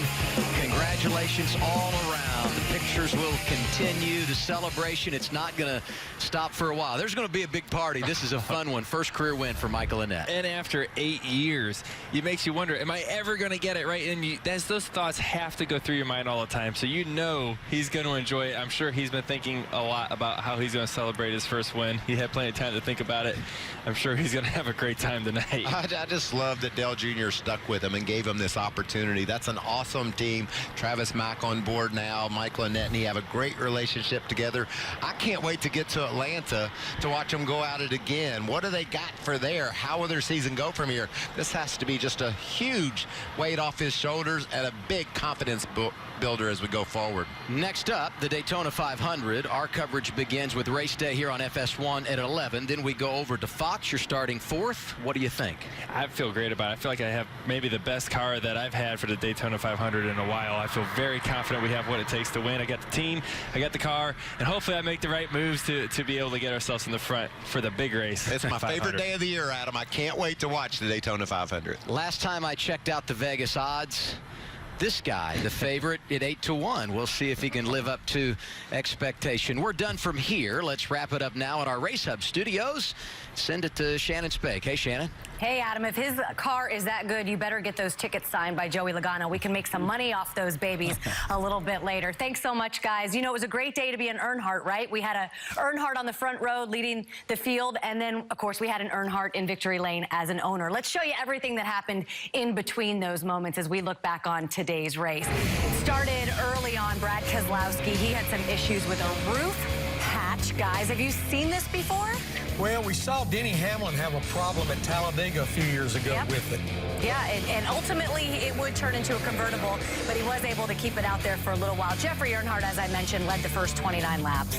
Yeah, Justin Haley, leading the Colin team, won the first stage, and Ross Chastain winning stage 2. So those guys came out really strong early. Yeah, they repaired that roof hatch earlier at the end of stage 1, and then it completely lost the second one, and mandatory. You have to have that roof hatch. This is one of the moments, the heart-raising moments that we saw in the race. One of the only ones. Ray Black Jr. goes for a spin and through the infield. On the restart, the number 1 of Michael Annett moves into the lead. And that's pretty much how the rest of the race would go. I loved it. At one point, Larry, you said 36 of the 38 cars that were out on the track were still out on the track. Yeah, I never thought we would see an Xfinity Series race at Daytona with only 4 cautions. And remember, 2 of those were for stage end. Yeah, congratulations to Michael Annett. This is certainly something that we are going to talk about right now because this is such a big day for him. Not only does he, in a way, get closer to locking himself into the playoffs, obviously with just 12, we'll have to see how that all plays out. But you're breaking a winless streak that's gone on his entire career. 229 laps. Yeah. What is the relief for a driver? Take me inside his mind right now. Well, I'm sure at this point in time, he's won the biggest race, the first race. I'm like, okay, should I just stop right here? No, I'm just kidding. But, man, I tell you what, he's been around for a long time. He's had some competitive runs last year. He's got hooked up with JRM. Junior has given him a chance. And this is just one of those, I mean, now that they've got some chemistry with the crew chief, a little different than before, to come out of this win, it's got to give him a ton of confidence. Today changed his life. Yeah. You know, this is... Changed his life. Absolutely I love changed that. his life because going forward, he's not going to have to explain to people why he hadn't won yet. And it's a tremendous burden to overcome. If you think about driver's objective always is, win, win, win. A lot of them don't get 8 years to succeed at it. So courtesy of Dale Jr. and his confidence in him, I say it was a great day for Michael, and I'm always pulling for the hockey players. Yeah, I think the other thing that had to be a big relief for Michael, this is his 3rd year at Junior Motorsports. And while he's been over there just struggling to find top 5s and top 10s, he's had to watch his teammates win races, win championships. It had to be insult to injury. So all that went away here today at Daytona. What are those final laps like for him? When you know these guys, no one's made a move yet, and you know it's coming, and you know you could lose this race. Well, a couple things I think that he had going in his favor is he had Justin Allgaier behind him, so that had to help. He's got his teammate It's going to make a move on him, but at the same time, well, he'd probably wait because he don't want to jeopardize losing a lot for Junior Motorsports. But he also made the comment, I think he was pretty confident that they weren't going to get by him because his car was pretty fast. He talked about that afterwards with a few laps to go. He said, I think I'm going to be okay here. So, what a great run for him. And like I said, the Hendrick power was pretty fast. So I think in his head, I had a good feeling he was going to win. There's craziness going on in your head. When you've gone that long without a win, or in his case, his entire career without a win, 20 laps to go, you're thinking, maybe? With 10 laps to go. You start hearing noises too, right? I mean, Carl Edwards used to talk about that. Right, with 10 laps to go, you hear everything. You even hear things that don't exist. And you start thinking, all right, no caution, please no caution. And, I think it's where a spotter becomes so valuable. For a rookie driver or a winless driver to just keep coaching them, keep them calm, keep them focused, do your, hit your marks, do your job. Check your mirror, spot your mirror. And Michael did it. He finished the job. Feels so good to finish the job. Yeah, there was a collective good for him when he crossed that finish line and got that checkered flag. Let's talk about some of the surprises in this race. Let's start with the good surprises. I'll have you guys all tell me those, and then we'll go to the bad surprises. Your good surprise is what? Well, I'm going to look at Ryan Sieg in that 39 car. An underfunded team. He comes home with a 4th place finish. This was only his 4th career top 5 finish, and ironically, 3 of them have been right there at Daytona, being the 3rd one today. That's impressive. What do you got for good? Good. I'm going to say Jeff Green, a former champion. I've known Jeff Green for a long time. Raced against him. Top 10 finish today. I think that's really good for this guy because I've seen him at a restaurant after he didn't get to run the whole race, and I've seen he and his wife at a restaurant. It's sad for those guys that they can't do the whole race type of thing. So it's good to see Jeff Green in the top 10. Opportunity, right? Opportunity races at Daytona. Jeff's our age. I mean, that's important to point out. That's young. It's young. He's young. I thought, although he didn't come close to winning, he sure fought a brilliant battle, and that was Tyler Reddick. He wins the pole, starts at the rear because they had a tire go flat. He battles back from a pit road infraction. Yeah, see, they had an issue there at the end of stage 1. Yeah, so he comes back from the rear again. But in the very end, in the last 15 laps, he was making great moves. Side drafting the very end of the lower quarter panel, dragging down the car, stalling the car in front of him, pulling off and opening up enough gap to slide in front. And he was about the only guy doing that on his own. I'd like to know how many cars he passed totally. Chase Elliott, yeah. We saw Chase Elliott do that, of course, in the dual race. Okay, what about our 4th place finisher, Ryan Sieg? Matt caught up with him. Impressive day for Ryan Sieg. What surprised you about the end? It just seemed like with 10 to go, people kind of dipped down to try to make something happen, but just couldn't. Yeah, it was kind of a crazy race, but Larry's Lemonade car was good all day, and I figured they would start dicing it up just a smidge there at the end, and it just pretty much just stayed wide open. And once you're wide open, you can't move around too much. But it was an excellent day for us. I wanted somebody to go, but I kind of wanted 4th too, so I couldn't figure out which one I wanted, you know what I mean? To try to get something going, you always want to try to get a win, and we were that close. I wanted to try to move up, but 4th is great for our team, and then 7th for Jeff also, and just can't thank the guys enough, and Larry's Hard Lemonade and Code Rum for coming on, and just excited to be here at Daytona in the Xfinity Series. Congratulations on a good day. You got to feel 10 feet tall when you get a 5th place finish at Daytona. We talked about just how opportunistic these races are for some of these guys. He was your good. What about your bad?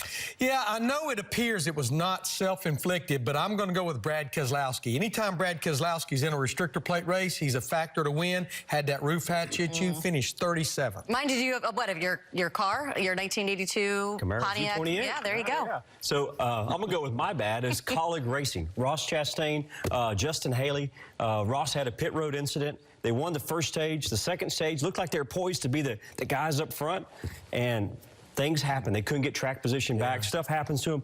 It's a shame they couldn't be up there at the end because they had fast race cars. Bringing it to Daytona's got to give them confidence going to Atlanta, though. Yeah, for sure. Mine's Chase Elliott, and it's not for the obvious where you say, well, he just didn't do a good job. He worked hard, and he did do a good job, but I never saw the line formulate behind him. And I expect, like the only Cup driver out there, because Brad Keselowski had his mechanical problems and wasn't legit, I thought that those guys would pull off the top and line up behind Chase. Just go for it, right? Just go for it. Just lead the brigade. We'd have two lanes, distinct lanes, and it just never materialized. And just go for it, right? You got nothing to lose in the Xfinity Series. He did go for it, but he went for it alone.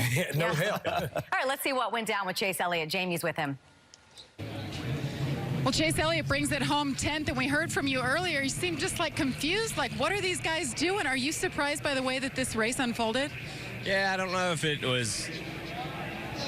I don't know if it, was kind of pushed upon these guys because that's what's been going on the Cup side. But these cars are really different, I feel like, than the Cup stuff. I didn't do a very good job of timing up my runs, as I'm sure y'all saw. But it was.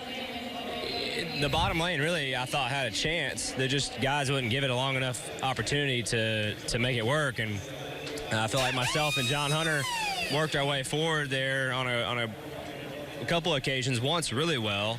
And then once guys kind of get the opportunity, they just jump to the top. And as soon as that deal starts to kind of come apart, it's tough. So appreciate Aftershocks and JRM, Chevrolet, all the folks for letting me drive. Sorry, it wasn't any better. We were trying. So we'll go to work tomorrow. Tomorrow's a big one. Yep. Based on what we saw in the duels, I expect to see him make some moves tomorrow in the 500. Now, a Big East basketball doubleheader tips off tomorrow on FS1, beginning with Seton Hall taking on Creighton at 3 Eastern. And then number 13, Villanova, faces off with St. John at 5. It's a Big East doubleheader on FS1 and the Fox Sports app. Coming up, we're going to talk more about today's Xfinity Series race, see if any of this is maybe foreshadowing for tomorrow's 500. But, of course, it's a huge day for Michael Annett getting the victory.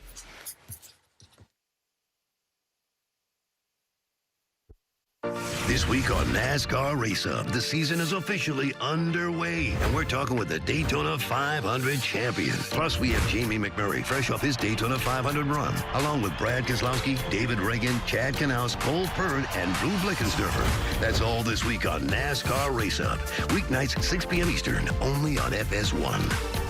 It's going to be so cool to have Jamie McMurray on Monday after, of course, he races tomorrow in the 500. All right, let's switch gears. Let's talk about these guys. These are the rookie Xfinity Series drivers that we mentioned in the pre-race show. Coming into this season, 2 of those guys obviously already have victories in the Xfinity Series from last season.